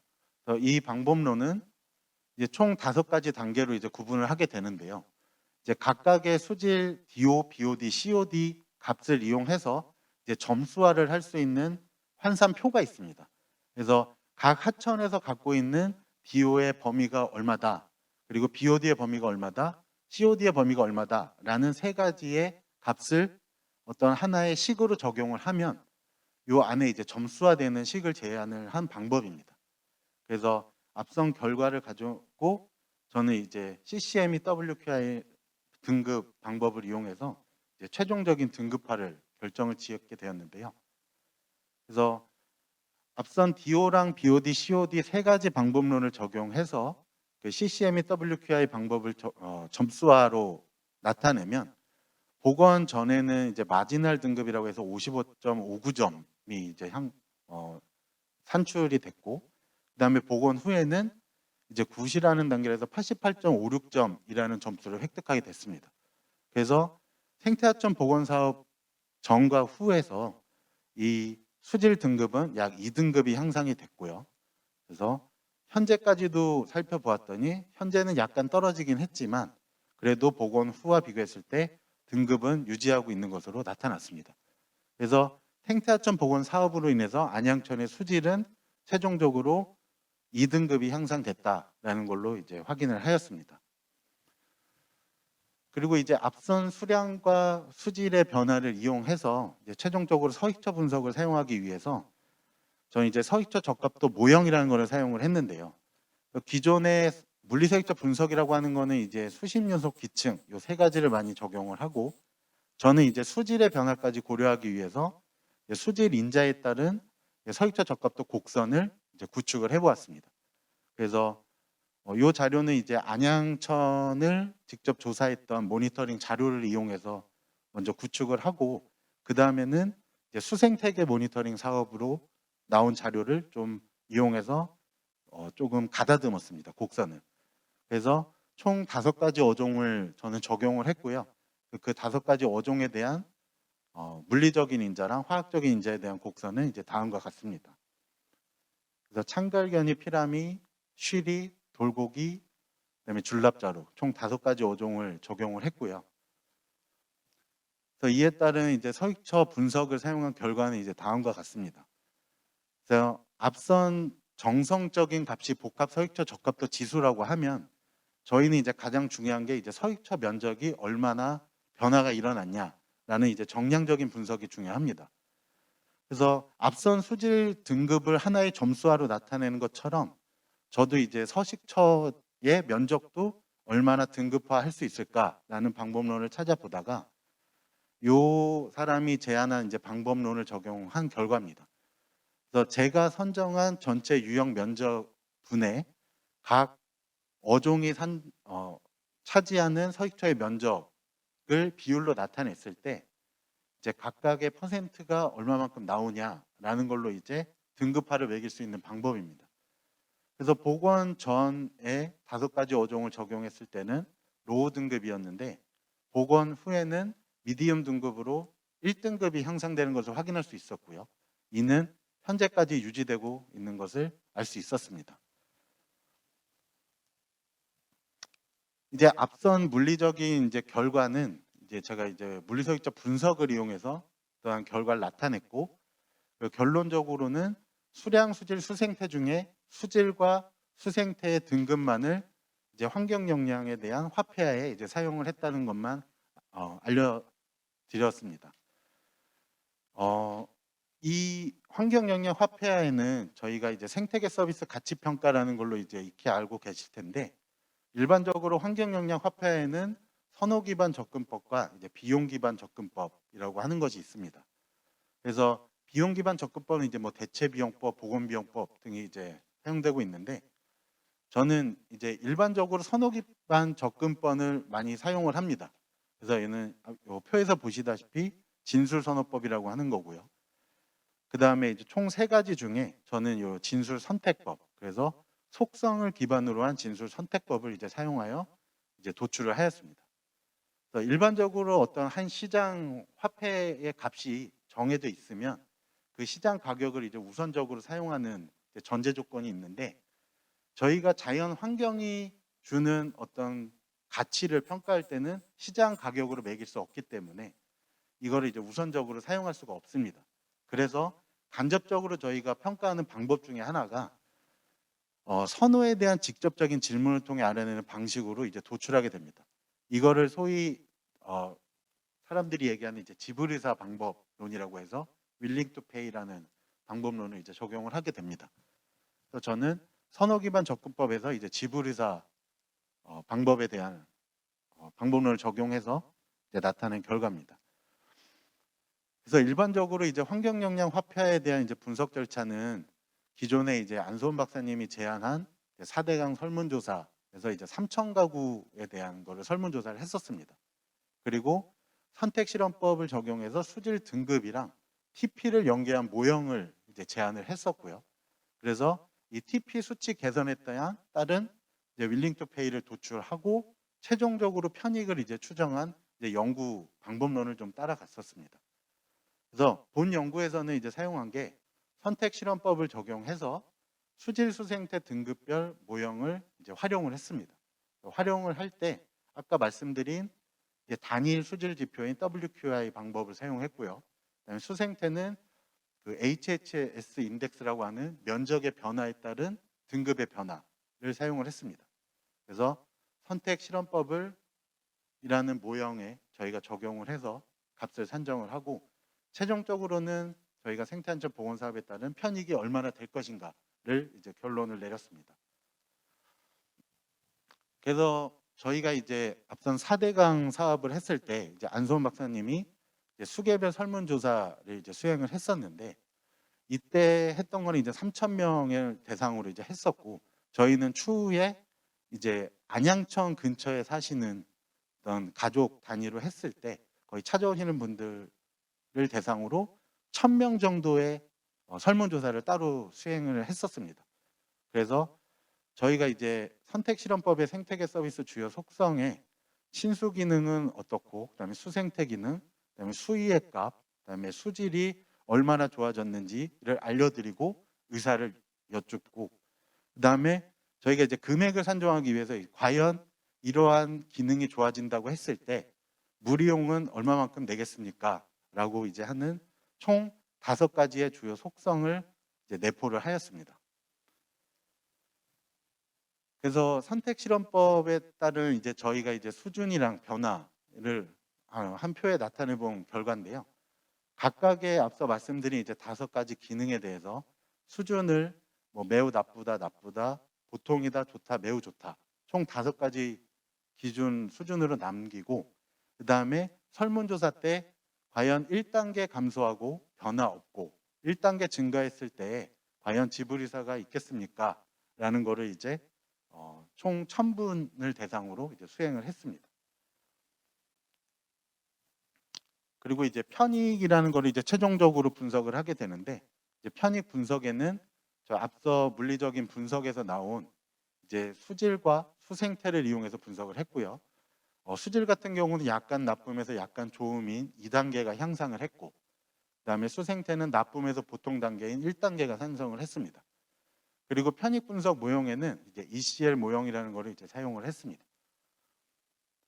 그래서 그 밑에 있는 이제 보상 잉여라는 거는 이제 사람들이 돈을 지불한다고 했는데 과연 그 돈이 이 타당성을 나타낼 수 있는 금액이냐라는 거를 이제 나타낼 때 약간 이제 어느 정도 여유값을 주는 것을 나타낸다고 이제 생각하시면 되겠습니다. 그래서 이제 편익 추정 결과를 이제 나타낸 결과인데요. 이제 저희가 이제 수질과 수생태를 저희가 편익을 산정해 보았더니 요 앞선 값은 저희가 이제 설문조사를 이용해서 나온 이제 값입니다. ECL 모형을 이용해서 나온 값이고, 그 다음에 이때 당시에 안양천 주변에 있는 가구 수가 약 요 정도의 가구 수가 됐을 때 연간 편익은 약간 12개월 동안에 좀 가장 큰 맥시멈 값으로 산정한 값이 연간 편익이라고 보시면 되겠고요. 네, 오른쪽에 나와 있는 연간 편익은 매달 지불 12개월을 하게 되면 너무 큰 값이 과다 산정될 수가 있기 때문에 이에 대한 좀 보완을 위해서 이제 일반적 전환 방법 말고 이제 보수적 전환 방법이라는 방법론이 있습니다. 이 보수적 전환 방법에 대해서는 예전에 이제 환경가치 데이터베이스라는 데 보시면 이제 경험적 전환 계수인 한 5.9개월 정도를 적용하면 어느 정도 합리적인 값을 도출할 수 있다라는 연구 결과가 있었습니다. 그래서 요거는 이제 5.9개월 정도를 적용했을 때의 편익이 얼마나 나오냐라는 걸 결과를 나타내고요. 그래서 그 결과를 살펴보니까 수질의 경우는 이제 생태하천 복원 사업이 시행됐을 때 연간 약 105억에서 약 215억 정도의 편익을 보이는 걸로 나타났고요. 그리고 수생태 측면에서는 약 61억에서 123억 정도의 편익을 보이고 있다라는 것을 저희가 확인할 수 있었습니다. 네, 앞선 이제 총 두 가지의 부분을 대해서 말씀을 드렸는데, 이제 생태하천 복원 사업을 시행함으로 인해서 이제 수량, 수질, 수생태 측면에서의 관점에서 저희는 그 결과를 확인하였고요. 그에 따른 결과를 이용해서 저희가 편익을 추정했더니 수질 측면과 수생태 측면에서는 약 요 정도의 편익을 보이고 있다라는 거는 이제 생태하천 복원 사업이라는 것이 합리적인 사업이고, 이는 이 생태하천 복원 사업으로 인해서 찾아오는 수요자들에게 큰 만족감을 전달해 줄 수 있는 사업이 될 수 있다라는 이제 결과물로 저희는 확인을 하였습니다. 이상 발표를 마치겠습니다. 감사합니다.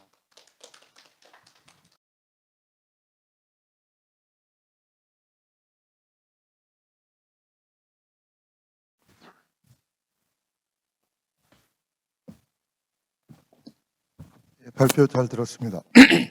생태 복원 사업을 통한 수량, 수질 그리고 생태계의 평가 분석과 더불어서 비용 편익 산정까지 해주신 결과입니다. 네, 그럼 세 분 발제를 이제 다 들었고요. 저희가 그 시간들을 세 분이 잘 맞춰주셔가지고 시간이 한 50여 분 정도 남습니다. 우리 토론자 5분께서는 바로 이어지도록 하겠습니다. 화장실 다녀오실 분은 중간에 다녀오시고요. 5분은 자리에 자정해 주시기 바랍니다. 예, 감사합니다. 이번에 실시하는 2021년 춘천 국제물포럼은 그 주제가 물의 가치입니다. 그리고 저희가 진행한 세션은 생태계 건강성 증진이라는 주제로 수변 생태벨트 조성 방향과 방안에 대해서 얘기했고요. 아울러서 이런 생태 봉어를 통한 그 수량 수질에 대한 평가 그리고 그에 따른 비용 편익을 얘기해 주셨습니다. 오늘 토론자는 5분이고요. 그래서 각자 마이크가 있으니까요. 우리 김경준 사무처장부터 돌아가서 각자 자기 소개 간단히 우선 해주시죠. 예, 저는 강원환경운동연합의 사무처장을 맡고 있는 김경준입니다. 만나서 반갑습니다. 예, 저는 경성대학교 토목공학과의 이남주 교수입니다. 반갑습니다.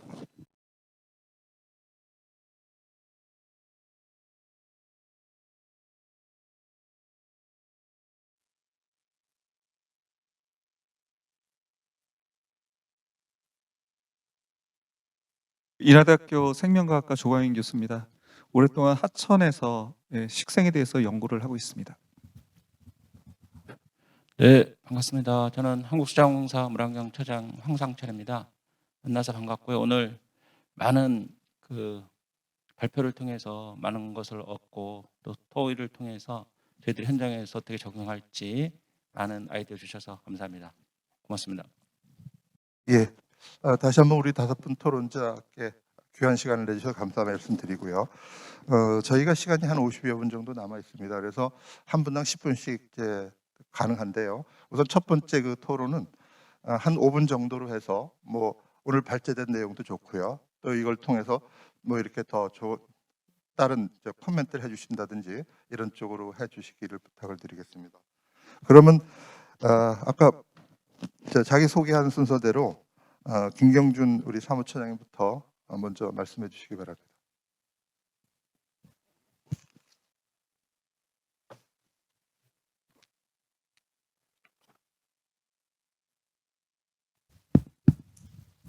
네, 강원환경운동연합의 김경준 사무처장입니다. 저는 이제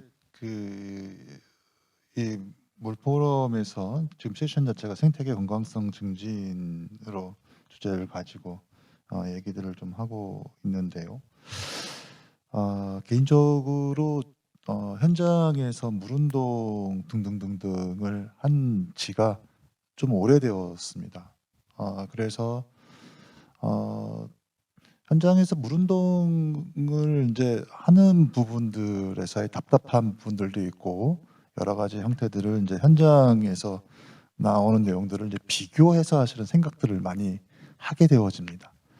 그랬을 때 이제 지금 여기서 나오는 이제 수변 생태 벨트라든지 수변 완충지대라든지 그다음에 수생태계 건강성이라든지 하는 이러한 측면들을 이제 현장적으로 사실은 좀 바라보게 되어지는데요. 뭐 실은 이제 뭐 말씀들 하셨지만 2018년 이후 수변 생태 물 통합 관리들이 일어나되어지는 이러한 과정들에서 지형이 굉장히 많이 변하겠다 이런 생각들을 많이 했었는데 실제로 제가 느끼는 형태 속에서 통합 물 관리 되어져서 바뀐 게 뭐 있냐 없어요. 예, 개인적으로 저는 이제 원주에서 일을 하고 있고 이제 그런데 통합 물 관리 되어져서 다른 거 원주천이 국가하천으로 변했다. 자, 그런데 국가하천으로 변했는데 과연 통합 물 관리 이후로 사실은 뭐 아직 초기이기 때문에 실제적으로 이제 그런 부분들을 얘기하기가 어렵겠지만 뭐 달라진 게 있는가? 없어요. 예, 없고 예산 부분도 거의 달라진 거 없고 정책적으로도 달라진 것은 없다. 좀 더 그 피부에 느낄 수 있는 형태들이 이제 필요할 거라 생각하는데 사실은 이제 그래서 물포럼에 이제 왔더니 생태 벨트, 그다음에 수변 완충지대, 물론 이제 댐이라든지 호소 형태 속에서 접근하는 영역들일 텐데 그래서 이런 얘기들을 할 때 이게 좀 새로운 개념들을 요새 많이 얘기하시는구나라는 생각이 들었는데 사실은 의문입니다. 그러니까 사실은 누구나 이제 얘기를 해야 되는데 이 수변 생태 벨트 얘기라든지 수변 완충지대라든지 연구하신 내용들에 대해서 호불호를 말씀드리는 게 아니라 왜 이걸 하는가, 왜 이 얘기가 등장하는가, 수질을 강화시켜내기 위해서인가, 아니면 댐 주변들의 생태계들을 더 확보하기 위한 형태로 이 얘기를 하고 있는 것인가. 그래서 왜가 사실은 조금 더 좀 고민이 좀 돼야 되는 거 아닌가라는 생각이 좀 들었습니다. 그래서 여러 선생님들 말씀 주셨지만 이러한 개념들이 왜 나오는가? 그러니까 수질을 더 강화하기 위한 것인가? 아니면 댐 주변의 생태계 부분들을 좀 더 확보하기 위한 부분들인가? 이러한 질문에 대해서 사실은 조금 생각들을 조금 더 답변 아닌 답변 아니면 질문 아닌 질문들이 될 거라고 생각을 합니다. 저는 개인적으로 수질 부분들이라고 하는 형태들에서의 목적성들을 사실은 정확하게 언급하는 부분들이 필요하지 않을까라는 생각을 가지고 있습니다. 그래서 수질을 좀 더 강화시켜 내기 위해서 수단적으로 생태계라도 하는 그런 부분을 도입한다든지 뭐 이렇게 형태가 되지 않을까라는 생각. 마찬가지로 수질을 좀 더 좋게 하기 위해서 유역의 토지 이용 방안들을 개선하자. 사실은 이제 이러한 측면으로 저는 이해를 좀 하고 있습니다. 결과적으로 토지 이용 방안들을 어떻게 할 것이냐. 또 가장 좋은 방법은 매수죠. 예. 그 수질에 영향을 미치는 지역에 가장 가까운 데부터 해서 매수를 해야 되는 부분들이죠. 매수를 하지 못하는 부분들이기 때문에 여러 가지 다른 형태의 변칙적인 내용들이 나오고 있는 부분들이라고 생각을 하고 있습니다. 그렇다고 한다면 그런 변칙적인 부분들을 조금 더 강화한다고 하기보다는 어쨌든 수질에 직접적인 영향을 미치는 부분들 속에서의 그러한 형태들을 얘기해 보면 어떻겠는가라는 생각을 가지고 있습니다. 그리고 이제 세 번째 발표 부분들 정말 재미있게 잘 들었는데요. 생태하천 복원 사업을 하면 좋아진다라는 이제 이런 말씀이셨고 저도 동의합니다. 예. 실제로 생태하천 복원 사업을 뭐 우리 지역에서도 했고 강원도의 여러 하천들도 진행을 했습니다. 근데 생태하천 복원 사업을 하니까 좋아진다라고 해서 묻지마 생태하천 복원 사업 하자 이렇게 들릴 수 있을 거라는 생각을 좀 합니다. 개인적으로 생태하천 복원 사업이라고 하는 부분들을 동의하지 않습니다. 예. 그냥 하천에 개수공사하는 거하고 똑같지 않습니까? 그렇게 하는 부분들인데 이게 마치 무지 좋은 거로 이해되어질 수 있는 측면들이 있지 않겠는가 생각이 들어지는데요. 사실은 우리는 생태하천 복원 사업을 할 때 어떤 내용을 담아내는가를 사실은 우리는 먼저 고민하거든요. 생태하천을 해서 뭐 예를 들어서 뭐 하수를 관리했다든지 아니면 생태계 증진들을 어떻게 하기 위해서 어떠한 형태를 도입했고 이러저러한 내용들을 우리는 보게 되어집니다. 그래서 사실은 뭐냐 하면 옛날에 저희들이 했던 얘기 중에 하나인데 건교부가 하는 하천 개수공사나 환경부가 하는 하천 개수공사나 똑같다. 이름만 바꿨다라고 얘기를 많이 하고 다녔었고요. 그렇기 때문에 생태하천 복원 사업이 묻지마 좋다라고 하는 것들보다는 어떠한 내용들을 도입을 했다라고 하는 부분들. 마찬가지로 수생태 모니터링을 했는데 참가 결과가 안녕천에서 나왔다.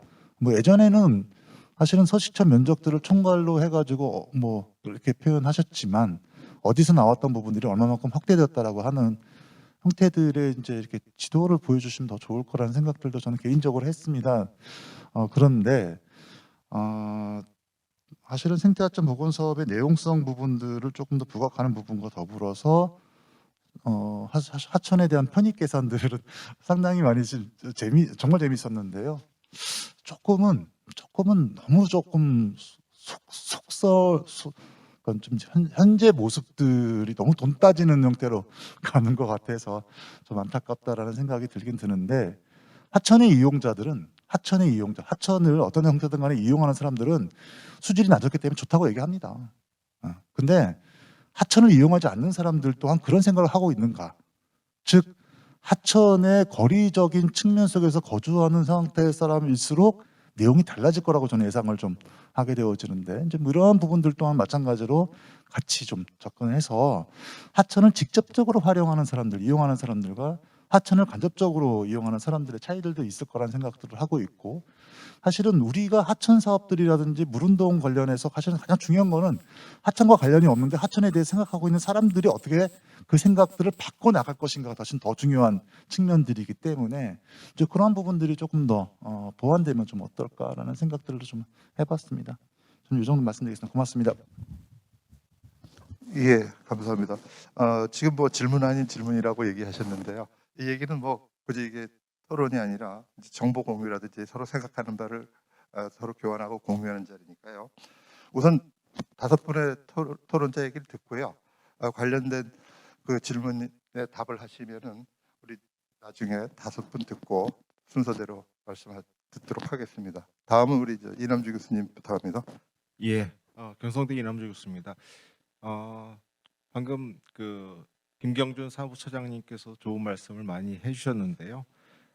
하천의 수량이라든지 수질, 수생태 문제는 사실 인간에 의해서 발생한 문제다 이렇게 볼 수가 있습니다. 인간의 과도한 물 사용 그리고 공간 이용 이런 것들 때문에 생긴 결과들 이렇게 볼 수가 있는 것이고요. 생태하천 복원 사업에 대해서 말씀해 주신 바와 같이 저도 이 처장님의 관점에 상당히 동의를 하는데 이런 사업을 하면서도 가장 큰 문제는 아직도 사람의 관점에서 하천을 보고 해석하고 관리하려고 한다라는 것이 본질적인 해결 방안이 잘 나오지 못하는 그런 이유가 아닐까 하는 생각을 하고 있고요. 그렇기 때문에 이런 오늘 세 분의 발제와 관련해서도 하천에 문제가 생기지 않을 만한 어떤 적정한 하천의 물과 그리고 공간 이런 것을 어느 정도 이용해야지만 문제가 생기지 않을 것인가 또 가장 자연스러운 형태로 우리가 같이 인간과 하천이 공존할 수 있을 것인가 하는 문제 이런 논의가 이제 중요하다고 생각을 합니다. 조금 더 그런 관점에서 그 연구들이 진행됐으면 좋겠고요. 어쨌든 김희연 교수님, 방원수 차장님이 발제하신 것들은 이런 하천에서 가장 하천을 다 보는 건 아니고요. 하천의 생태벨트 관점에서 수변 완충지대에 대한 최근에 가장 그 최신의 연구 결과라고 생각을 하고 있습니다. 이런 연구를 통해서 하천에 발생한 문제를 사실 얼마나 줄일 수 있는지 최종적으로는 이 결과가 이런 사업을 하니까 얼마만큼 좋아졌다라는 것들을 인간의 관점 또 하천의 관점에서 뭐 정량적으로 이런 결과가 제시가 되면은 상당히 좋은 결과가 되지 않을까 하는 생각을 하고 있고요. 김영 교수님께서 뭐 지하수 이용에 관련되는 그런 언급도 좀 해주셨고, 그러니까 지하수를 이제 뭐 전기나 펌프를 쉽게 쓸 수가 있으니까 사시사철 농사도 지을 수 있고요. 그러다 보니까 지하수위가 감소를 하고 저하가 되고 뭐 그러다 보니까 이제 생기는 문제점이 당연히 집안 침하라든지 이거는 이제 수생태나 이런 관점은 아닌데요. 뭐 도시 같은 데서 집안 침하가 또 많이 발생을 하고 있고 하천 유량이 감소됐다라는 것이 굉장히 큰 문제라고 생각을 합니다. 제가 어릴 때 뭐 한 4, 50년 전에 그냥 시골에 가보면은 개울에 다 물이 있었거든요. 언제 가든지. 근데 지금은 어느 개울에 가도 거의 물이 없는 것 같아요. 그런 것들이 이제 결국 사람이 만든 결과다 이렇게 보면 될 것 같고요. 김현 교수님 발표 자료 22쪽이나 26쪽인가요? 그 메스토지 및 수변 생태벨트 조성 관리사 한계하고 개선 방안. 사실 그 관리사 한계라든지 개선 방안 그리고 또 수변 생태벨트 계획 설계 가이드라인 이런 것들을 이제 발표자에서 제시를 해주셨는데 사실은 이제 연구 결과로서 보고서나 이런 데는 아주 구체적으로 나올 것 같습니다. 근데 이것은 이제 얼마나 타당하게 정량화 시켜가지고 판단할 것인가 하는 문제가 굉장히 중요해 보이고요. 그런 관점에서 연구를 더 진행하시고 잘 마무리를 해주시면 좋지 않을까 하는 생각이 들고요. 그리고 강호수 차장님 발제 내용은 사실 두 분이 연결이 돼 있는 그런 주제라고 보이고 같이 공동 연구를 하신 것 같습니다. 마지막 그 발제를 하신 최병우 박사님 쪽에는 최근 뭐 한 10년, 15년 전부터 우리나라에서도 굉장히 열심히 연구하고 있는 그런 분야의 최신 결과를 잘 설명해 주셔서 감사드리고요. 근데 이제 그 최 박사님 연구 결과보다는 이런 연구가 수행이 되려면 필요한 게 데이터거든요. 실제로는 데이터인데 아마 최 박사님 같은 경우는 그 데이터 확보 작업을 같이 하셨을 거라고 생각을 합니다. 환경부 쪽에서는 또 국립환경과학원 중심으로 해서 하천의 생태 조사를 한 15년 전부터 꾸준히 하고 있거든요. 하고 있는데 그 생태 그 어떤 생물이 있다 없다 얼마나 있다 하는 것은 조사가 되는데요. 그런 생물들이 있는 서식처라고 할까요? 살고 있는 환경에 대한 부분은 그 조사 결과를 가지고 뭘 분석하기가 상당히 어렵습니다. 공학적으로 본다 그러면은 생물이 살기 위해서 필요한 서식처들은 뭐 수리수문, 수질, 뭐 지질 이런 환경들이 어떻게 구성돼 있어야지 제대로 서식을 할 수 있는가, 생물이 제대로 살아갈 수 있는가 하는 문제를 해결할 수 있어야 되고 그래야지만 이제 우리가 다른 사업을 통해서 할 때 그런 결과를 반영해서 서식 뭐 수변 생태 벨트라든지 이런 뭐 다른 연구들의 또 하천을 관리하는 그런 관점에서 뭔가 적용을 할 수가 있거든요. 근데 이제 과학원 쪽에서 조사 지침들을 보면은 생물의 종에 대한 다양성이라든지 개체수라든지 이거 충분히 조사를 합니다. 근데 그 상황에서 뭐 수리학적인 어떤 예를 들어서 수심이라든지 유속이라든지 아니면 이제 하상의 흙들은 어떻게 되어 있는지 뭐 그다음에 부유사 농도라든지 이런 것들은 조사를 안 하거든요. 그러다 보니까 이 서식처 적합도 지수 같은 것을 결정하려고 해도 실제로 아주 정량적인 형태로 데이터를 만들어낼 수가 없는 그런 단점들이 있습니다. 그래서 환경부 쪽에다가도 제안을 하려고 그러는데 생물 조사를 할 때 관련되는 이런 물리적인 어떤 또 환경적인 화학적인 그런 인자도 동시에 같이 조사를 해야지만 나중에 이 제대로 된 활용을 할 수 있을 것이다라는 제안을 좀 하려고 합니다. 예, 간단히 이 정도 토론을 마치도록 하겠습니다. 예, 감사드립니다. 다음은 장청래 교수님 말씀해 주시죠. 네, 한국교통대학교 장청래입니다. 세 분 그 발제 내용을 잘 들었고 많은 것을 배울 수 있는 그런 기회였습니다. 앞서 이남주 교수님하고 김정근 사무처장님께서 말씀하셨지만 우리가 이제 하천이라는 것은 그 사람과 자연이 조화를 이루는 그런 환경을 조성하고 또 그런 관점에서 하천을 보고 관리를 해야 되는 그런 시점에서 이런 좋은 주제를 가지고 토론을 하게 돼서 반갑고요. 특히 이제 그동안에 우리가 하천 관리를 함에 있어서 좀 그 등한시되었던 그런 수변, 그 수변에 대해서 우리가 생각해 볼 수 있는 그런 좋은 자리였다고 생각합니다. 저희가 봤던 것 특히 이제 김희영 교수님께서 그 우리가 이제 그런 수변 생태 벨트에 대한 어떤 그 법적인 체계로서 법적 근거로서의 어떤 지위, 그 다음에 그것이 가지고 있는 그 유역 통합 관점에서 관리를 왜 해야 되는지 그걸 아주 자세히 말씀을 해주셨고 깊이 공감합니다. 그런데 저희가 이제 그 듣는 그 교수님께서 발표해 주신 내용 중에서 우리가 이제 그 통합 유역 관리와 연계한 수생 벨트 중에서 우리가 그 관리상의 어떤 한계 혹은 개선 방안으로서 우리 여러 가지 말씀을 해주셨는데 거기에서 이제 저희가 꼭 생각해봐야 될 게 그 관리 주체, 그 다음에 그 관리할 때 있던 비용 이런 것들도 우리가 고민을 해봐야 되지 않을까 그런 생각이 듭니다. 그 이유로는 우리가 이제 제 내지에서 그 우리가 토지를 매수를 해가지고 수생벨트를 조성을 했는데 그러니까 최종적으로 그것을 관리 주체가 어떻게 될 건지 그 다음에 그게 또 관리비가 또 많이 나면 뭐 지자체란데 이런 데에서 관리를 하는데 한계가 많이 있을 것으로 생각이 들거든요. 그래서 그런 것도 같이 고민을 해봐야 되지 않을까 그런 생각이 듭니다. 또한 그 수생 벨트 조성이 물론 그 하천 환경으로서 비정 오염 저감이라든지 경관을 개선하고 생태 환경을 그 유익해 하는데 좋지만 우리가 또 이제 그 조성되는 환경 자체가 그 치수적으로 어떤 안전을 또 답보를 해야 될 거라고 생각이 들거든요. 그래서 물론 이 자체가 수계법에 어떤 근거를 두었기 때문에 치수적인 부분을 좀 그 강조를 못 하셨을 수도 있겠는데 그 부분도 함께 고려를 해야 되지 않을까 그렇게 생각이 듭니다.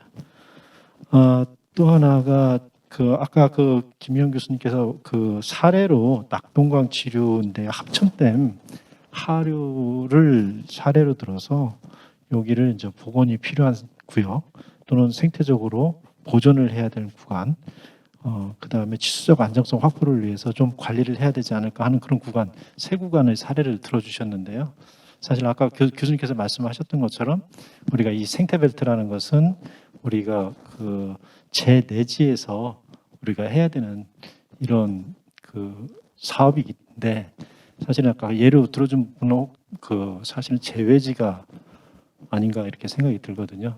그래서 물론 이제 이런 부분도 있으니까 그런 부분도 다시 한번 생각을 해주셔야 되지 않을까 이렇게 생각이 듭니다. 특히 이곳은 이제 합천댐 직하류 지역이고 또 작년에 이제 홍수가 났을 때 굉장히 많은 그 방류량을 했었어요. 그래가지고 사실은 거기에 있었던 그 식생대들이 또 많이 그 홍수에 의해서 교란이 된 그런 지역이기도 합니다.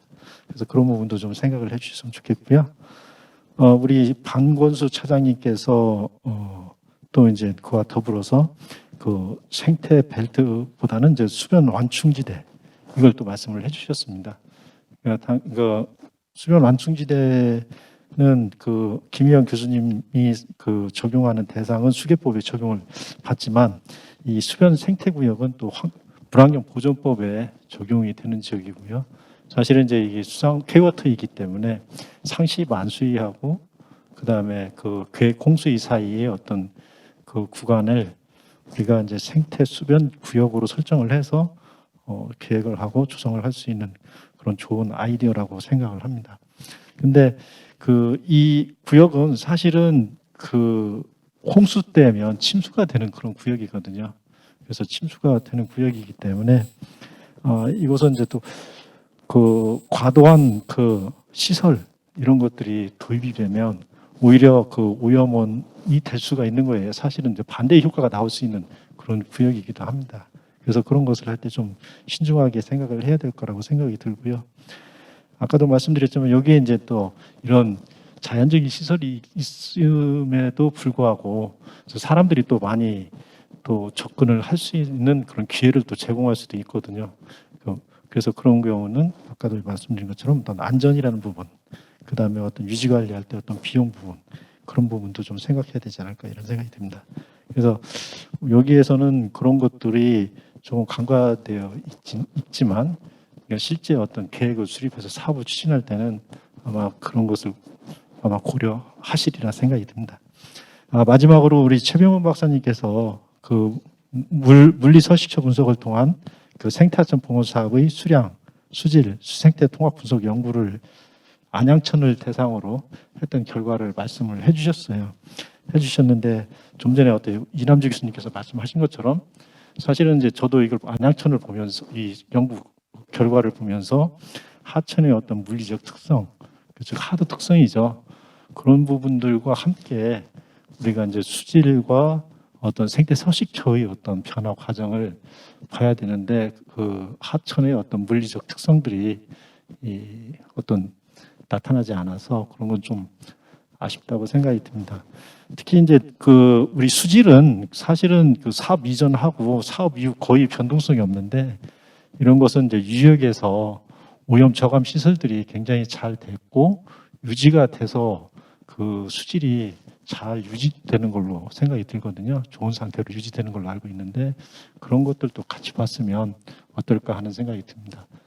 특히 또 이제 그 우리가 이제 서식처 적합도 지수를 그 적합도 곡선을 그렸는데 대상으로 하는 그 어종이 실제 그 연구 대상에서 우점이나 아니면 뭐 그 서식하고 있는 그런 어류인지 궁금합니다. 왜냐하면 안양천 같은 경우는 이게 이제 물론 도시 구간도 있고 도시 이외의 구간도 있겠는데 어떤 실이나 이런 것들이 거기에서 그 중요한 어류로 살고 있는지 그런 것이 궁금하거든요. 그래서 가능하면 그 지역에서 중요하게 보존해야 될 거 아니면 그 이외에 어떤 그 우점종으로 살고 있는 거 그런 것을 선택하면 더 좋지 않았을까 그런 생각이 듭니다. 이상입니다. 예, 감사합니다. 다음은 우리 조광현 교수님 말씀해 주시기 바랍니다. 네, 세 분 발제자님 발표 잘 들었고요. 제가 평소에 궁금했던 내용들이 들어있어서 좋은 시간 되었습니다. 저는 두 가지 면에서 토론을 하겠습니다. 첫 번째는 유량적인 측면에서의 접근이고요. 두 번째는 생태계 서비스 면에서의 접근입니다. 유량적인 측면에서 얘기가 이미 이남주 교수님께서 지적을 해주셨습니다. 특히 김희영 교수님께서 발표하시면서 유량이 하천법에서 하천의 갈수기 때 유량 확보뿐만 아니라 수질이나 생태, 경관적인 측면에서의 중요성이 있기 때문에 유량에 대한 문제는 심각하게 환경부에서도 고려하고 있고 앞으로도 그렇게 돼야 된다고 생각합니다. 사실 하천에서 유량이라는 것이 원재를 가진 것처럼 취급되고 있거든요. 치수나 이수적인 측면에서 관리된 게 바로 유량이었는데요. 이게 수질 오염 때문에 수질에 대한 중요성으로 이제 좀 가려져 있었고요. 그 다음은 생태계에 대한 측면에서 문제가 발생하면서 또 유량이 가려져 있었습니다. 그렇지만 앞서 계속 얘기가 나왔듯이 이남주 교수님이 특히 말씀해 주셨는데 하천에서 유량은 뭐 가장 중요한 요소라고 생각을 합니다. 그래서 유량을 어떻게 확보하고 관리할 것인가 가장 중요한 문제고 그 문제를 해결하지 않고서는 지금 얘기한 이런 수질이라든지 생태계 문제 이런 걸 경관 문제 해결할 수 없다고 생각합니다. 하천에서 유량은 결국은 수심이나 유속으로서 이렇게 파악이 될 것 같은데요. 최병 박사님이 발표한 내용에서도 안양천에서 보면 오히려 복원 전보다 복원 후에 수심이나 유속의 다양성이 더 줄어들었거든요. 그 이유가 친수 기능의 확보를 위해서 그렇다고 말씀을 해주셨습니다. 그래서 하천 복원에서 기본적으로 생태 기능을 향상시키기 위한 목적이었을 텐데 어떻게 이런 결과가 나오는지 굉장히 의아했고요. 그런데도 결과는 그 하천에서의 이러한 생물 서식처가 확대되는 것으로 나왔습니다. 그 이유가 수질에서 문제 때문인 것 같거든요. 앞서 장창래 교수님이 지적했듯이 보건사업과 관련이 실제로 직접적으로 없는 유역에서의 오염 부하 감소 이런 걸 통해서 수질이 개선되면서 그것 때문에 사실은 물리적 서식처의 악화가 보건사업을 통한 악화가 가려져 있었던 것 같습니다. 이런 게 도시하천에서는 흔하게 나타나고 있는 상황인 것 같아요. 그래서 이런 면이 좀 더 고려가 돼야 될 것 같고 최 박사님도 이런 그 분석에서 반드시 그런 걸 지적해 줘야겠다. 그러니까 수질 말고 원래 고유의 물리 서식처 측면에서의 서식처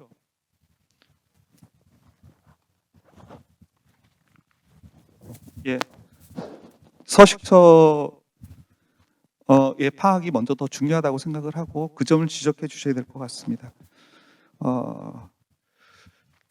그리고 이제 그 유량 측면에서 또 생각해야 될 게 수변이나 수변 완충 지대에서 유량적인 측면도 고려가 돼야 된다고 생각을 하고 있고요.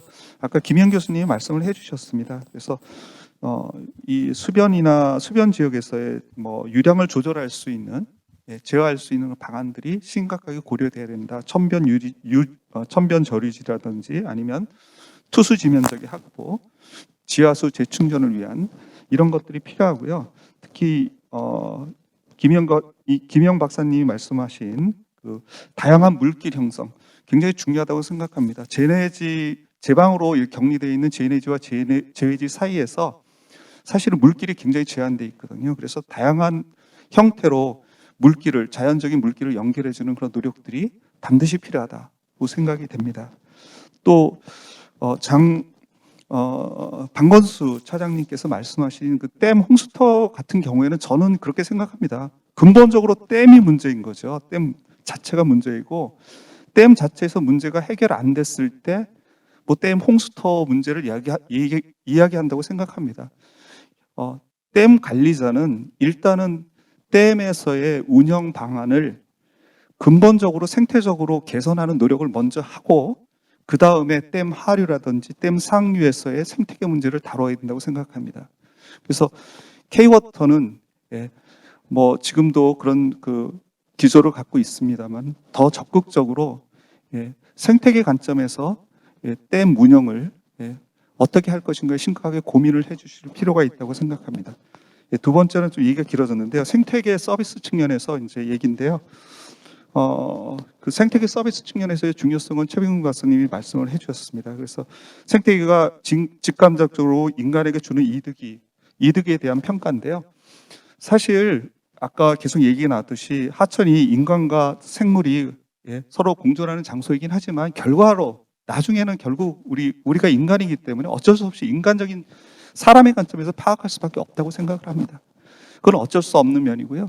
그렇다면 생태계 서비스 평가가 중요한 평가 기법이고 반드시 고려가 된다고 생각을 하는데 생태계 서비스를 구성하는 뭐 제공, 조절, 문화, 유지 기능 중에서 특히 저는 도시하천에서는 수질 개선, 홍수 저감을 조절 기능하고 친수 기능의 그런 문화 기능이 굉장히 중요하다고 생각합니다. 그래서 이런 것들을 제대로 평가하고 화폐하는 노력이 필요하고요. 특히 저 개인적으로는 앞으로 기후 변화 대응에 이런 생태계 서비스 관점에서 생태계 기반으로 하는 적응 방안 찾아야 된다고 생각합니다. 하천에서의 그 기후 변화에 대한 대응이 주로 얘기 나오는 게 탄소 중립을 얘기하시는데 그것뿐만 아니라 이런 그 물 관리, 유량 관리 이런 측면에서 기후 변화에 대응할 수 있는 것을 생태계 기반으로 해야 된다는 생각을 하고요. 이런 것을 하기 위해서는 반드시 그 생태계 서비스에 대한 개념을 하천 관리에 반영을 해야 된다 이렇게 생각을 합니다. 이상입니다. 감사드립니다. 끝으로 우리 황상철 처장님 부탁드리겠습니다. 네, 우리 세 분 발표자 또 네 분 토론 의견 잘 들었습니다. 저희한테 또 많이 적용되는 것도 많고요. 또 도움되는 것도 많은 것 같습니다.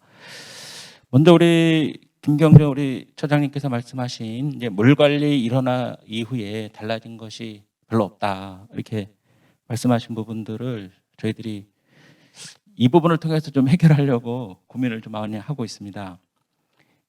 잘 아시는 것처럼 우리가 기존에는 이제 하천 정비는 뭐 국토부 영역이고 또 생태하천 보건은 환경부 영역이다 보니 이게 통합되는 부분이 없었습니다. 우리 댐 부분도 홍수터까지는 이제 국토부 K워터가 관리를 하지만 그 수변 매수 부분은 또 환경부가 하다 보니까 이 연결성이 없었는데요.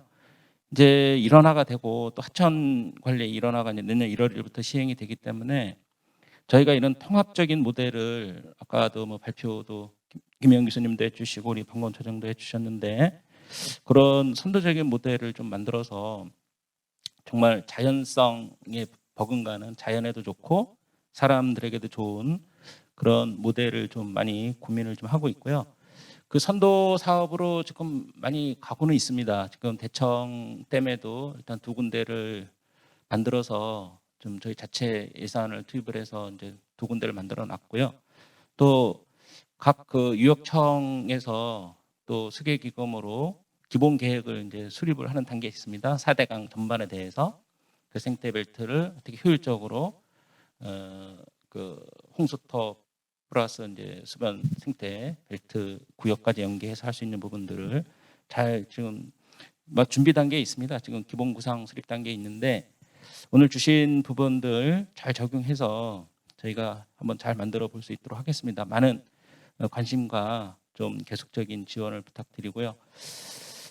그리고 지금 저희가 이제 크게 오늘 좀 말씀 많이 해주셨는데 수변 완충 지대에 대해서 저희가 이제 방향은 그렇게 좀 잡고 있습니다. 이 부분에 대해서 나중에 시간 되시면 의견 주시면은 저희들의 많은 도움이 될 것 같은데요. 일단은 수변 완충 지대라는 개념을 이제 수생태계에 이제 직접 영향을 끼치고 영향을 받는 그런 매우 중요한 공간이고 또 육상 생태계하고 수생태계를 연결시키고 또 물순환도 포함하고 여기에 이제 물질 순환, 에너지 순환 이런 것들을 통해서 어떤 야생 동물의 어떤 서식처를 제공하는 것들, 또 종 다양성을 증진하는 것들, 거기에 이제 아까 조경현 교수님께서 말씀하셨던 이제 생태 서비스 부분까지 이제 가미가 돼서 어떤 그 통합적인 모델을 좀 만드는 건데요. 그래서 우리 김영 교수님께서 큰 방향성을 주셨어요. 그래서 저희들도 생각하는 부분들은 이 부분 좀 기본 구상 좀 하고 있지만 첫 번째 부분은 이제 하천과 유역의 어떤 종행적 연결을 가장 그 중심적으로 잡아야 되겠다 그런 생각이 하나가 있고 두 번째는 이제 아까 조경현 교수님께서 말씀하셨던 이제 유역 오염원과 분리가 되잖아요, 그죠? 그래서 완충 역할을 좀 제대로 할 수 있도록 하고 그리고 이제 여러 가지 효율은 좀 지금 우리 기술에서는 떨어지는 부분이 있지만 어쨌든 이제 유지 관리나 전반적인 면에서 MBS 기반으로 가는데 여기에도 이제 새로운 기술들이 좀 있는 것 같더라고요. 이제 기존에 우리가 해왔던 MBS 기술을 좀 넘어서 왜냐하면 이제 여러 가지 IT 기술들도 있고 하니까 저희가 이제 승천보 쪽에 친환경 에코 필터링을 이제 4년차 운영을 하고 있는데요. 지금도 뭐 큰 막힘 없이 TP가 보통 70-80% 이상이 제거되고 있거든요. 그래서 이런 기술들을 잘 적용해서 이제 너무 이제 MBS 베이스는 됐지만 꼭 그것만 고집하는 것이 아니고 하이브리드식으로 해서 가능한 한 또 저희들은 오염원도 잡아야 되니까 그런 것들을 생각하고 있고요. 또 이제 탄소 흡수원 또 홍수 가뭄, 홍수 예방뿐만이 아니고 가뭄 시에 또 계속 유지 용수를 줄 수 있는 어떤 기후 변화에 능동적인 방법을 찾고 여기에 이제 인문 자연 또 지역 경제 그리고 또 아까 가장 그 우리 정창현 교수님께 말씀하셨잖아요, 그죠? 관리상의 한계나 이제 관리 주체 비용 이 부분이 또 고민이 되거든요. 실질적으로 만들어 놓고 유지 관리가 안 되면 뭐 말짱 도루묵이잖아요. 또 되게 어려운 부분이고 그래서 유지 관리를 제대로 가야지 지속 가능성이 있다 이런 생각을 합니다. 그래서 저희가 이번에 이제 환경부 대행 사업으로 좀 선도적으로 가고 있는 케이스가 이제 부유물입니다. 댐 쪽에는 부유물이 많이 들어오는데 이 부분들을 지역 주민들 참여 하에 좀 관리를 할 수 있도록 이렇게 사회 조합을 만들었어요. 네 군데. 그 대청, 용담, 중앙, 합천 쪽에 이제 사회 조합을 만들어서 그것을 가지고 이제 일자리를 주는 거죠. 그리고 환경 보호도 하고 주민들 잡도 없고 그렇게 가야지 이게 선순환이 되니까 저희가 이제 아까 환경 뭐 수변 생태 벨트나 여러 가지 부분들이 어떤 그런 지속 가능성을 담보로 돼야지 그 지속성이 있다 이런 생각을 해서 주민 참여 기반과 지속 가능성 유지 관리 방안이 뭔지를 좀 많이 찾고 있습니다. 어쨌든 오늘 많이 의견 주셔서 정말 감사드리고요. 제가 이제 시와 근무할 때 정말 놀라운 경험을 했는데요. 그 조력 발전을 하면서 해수 유통을 시켰거든요. 제가 이제 그때 환경관리부장으로 담당했었는데 환경 용량이라는 게 대단하더라고요. 기존까지는 뭐 계속 오염원의 주범이었지 않습니까? 나름대로 유역 관리도 하고 뭐 하수 종말 처리장도 했지만 가장 중요한 것은 해수 유통을 할 때 이제 자연 용량을 딱 극복을 하니까 막 파래가 생기고 막 자연이 진짜 막 살아나는 게 보이는 거예요. 그래서 야 정말 이게 그런 자연의 힘이 정말 대단하다. 그 부분들을 잘 활용해서 우리가 이제 추구하는 이제 뭐 오염원 개선뿐만이 아니고 생물의 서식처 또 환경 보호도 해야 되지 않느냐 이런 생각을 좀 많이 했습니다. 또 오늘 많은 의견 주셔서 감사드리고요. 또 많은 의견 주시면은 저희들이 선도 사업 하는데 많이 참고를 하겠습니다. 네, 감사합니다. 네, 감사합니다. 5분의 토론 잘 들었습니다. 그래서 역시 시간이 좀 많이 모자르네요. 그래서 오늘 뭐 사실은 앞서도 말씀드렸지만 여기가 토론을 이렇게 격하게 하는 자리는 아니고 그래서 지금 시간이 한 5, 6분밖에 안 남았는데요. 그 질문에 대해서 그냥 우리 저 발제자께서 한 포괄적으로 한 분당 한 1, 2분씩 이렇게 할애해서 좀 말씀해 주시기 바랍니다. 마이크.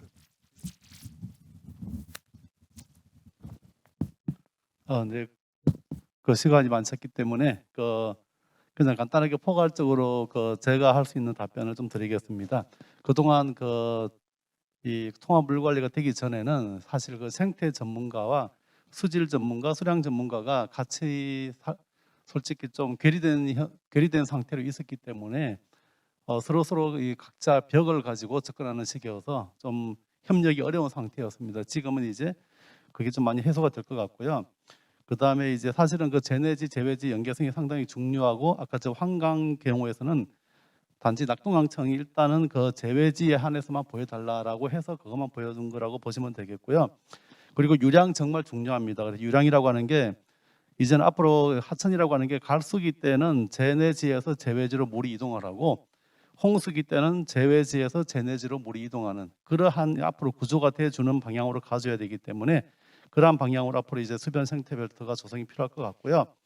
그 다음에 이제 우리가 자연 기법하고 자연 기반 해법은 서로 다릅니다. 그래서 자연 기법이라고 하면은 자연을 그대로 이용하는 거지만 우리가 자연 기반 해법이라고 했을 때는 요거는 자연 기법에 이러한 인공적인 기법도 같이 포함이 되는 거라서 사실은 하이브리드 형태라고 보시면 되겠습니다. 여기까지 말씀드리겠습니다. 네, 감사합니다. 방원수 박사님 해주시죠. 오늘 좋으신 의견들 저는 이제 정책을 실행하는 기간에 있다 보니까 하나하나 실무에 적용해서 앞으로 발전된 모습으로 구현될 수 있도록 노력을 하고 또 국민들에게 다가갈 수 있는 어떤 사업 정책물이 될 수 있도록 저도 실무자로서 최선을 다하도록 하겠습니다. 감사합니다. 네, 최병훈 박사님.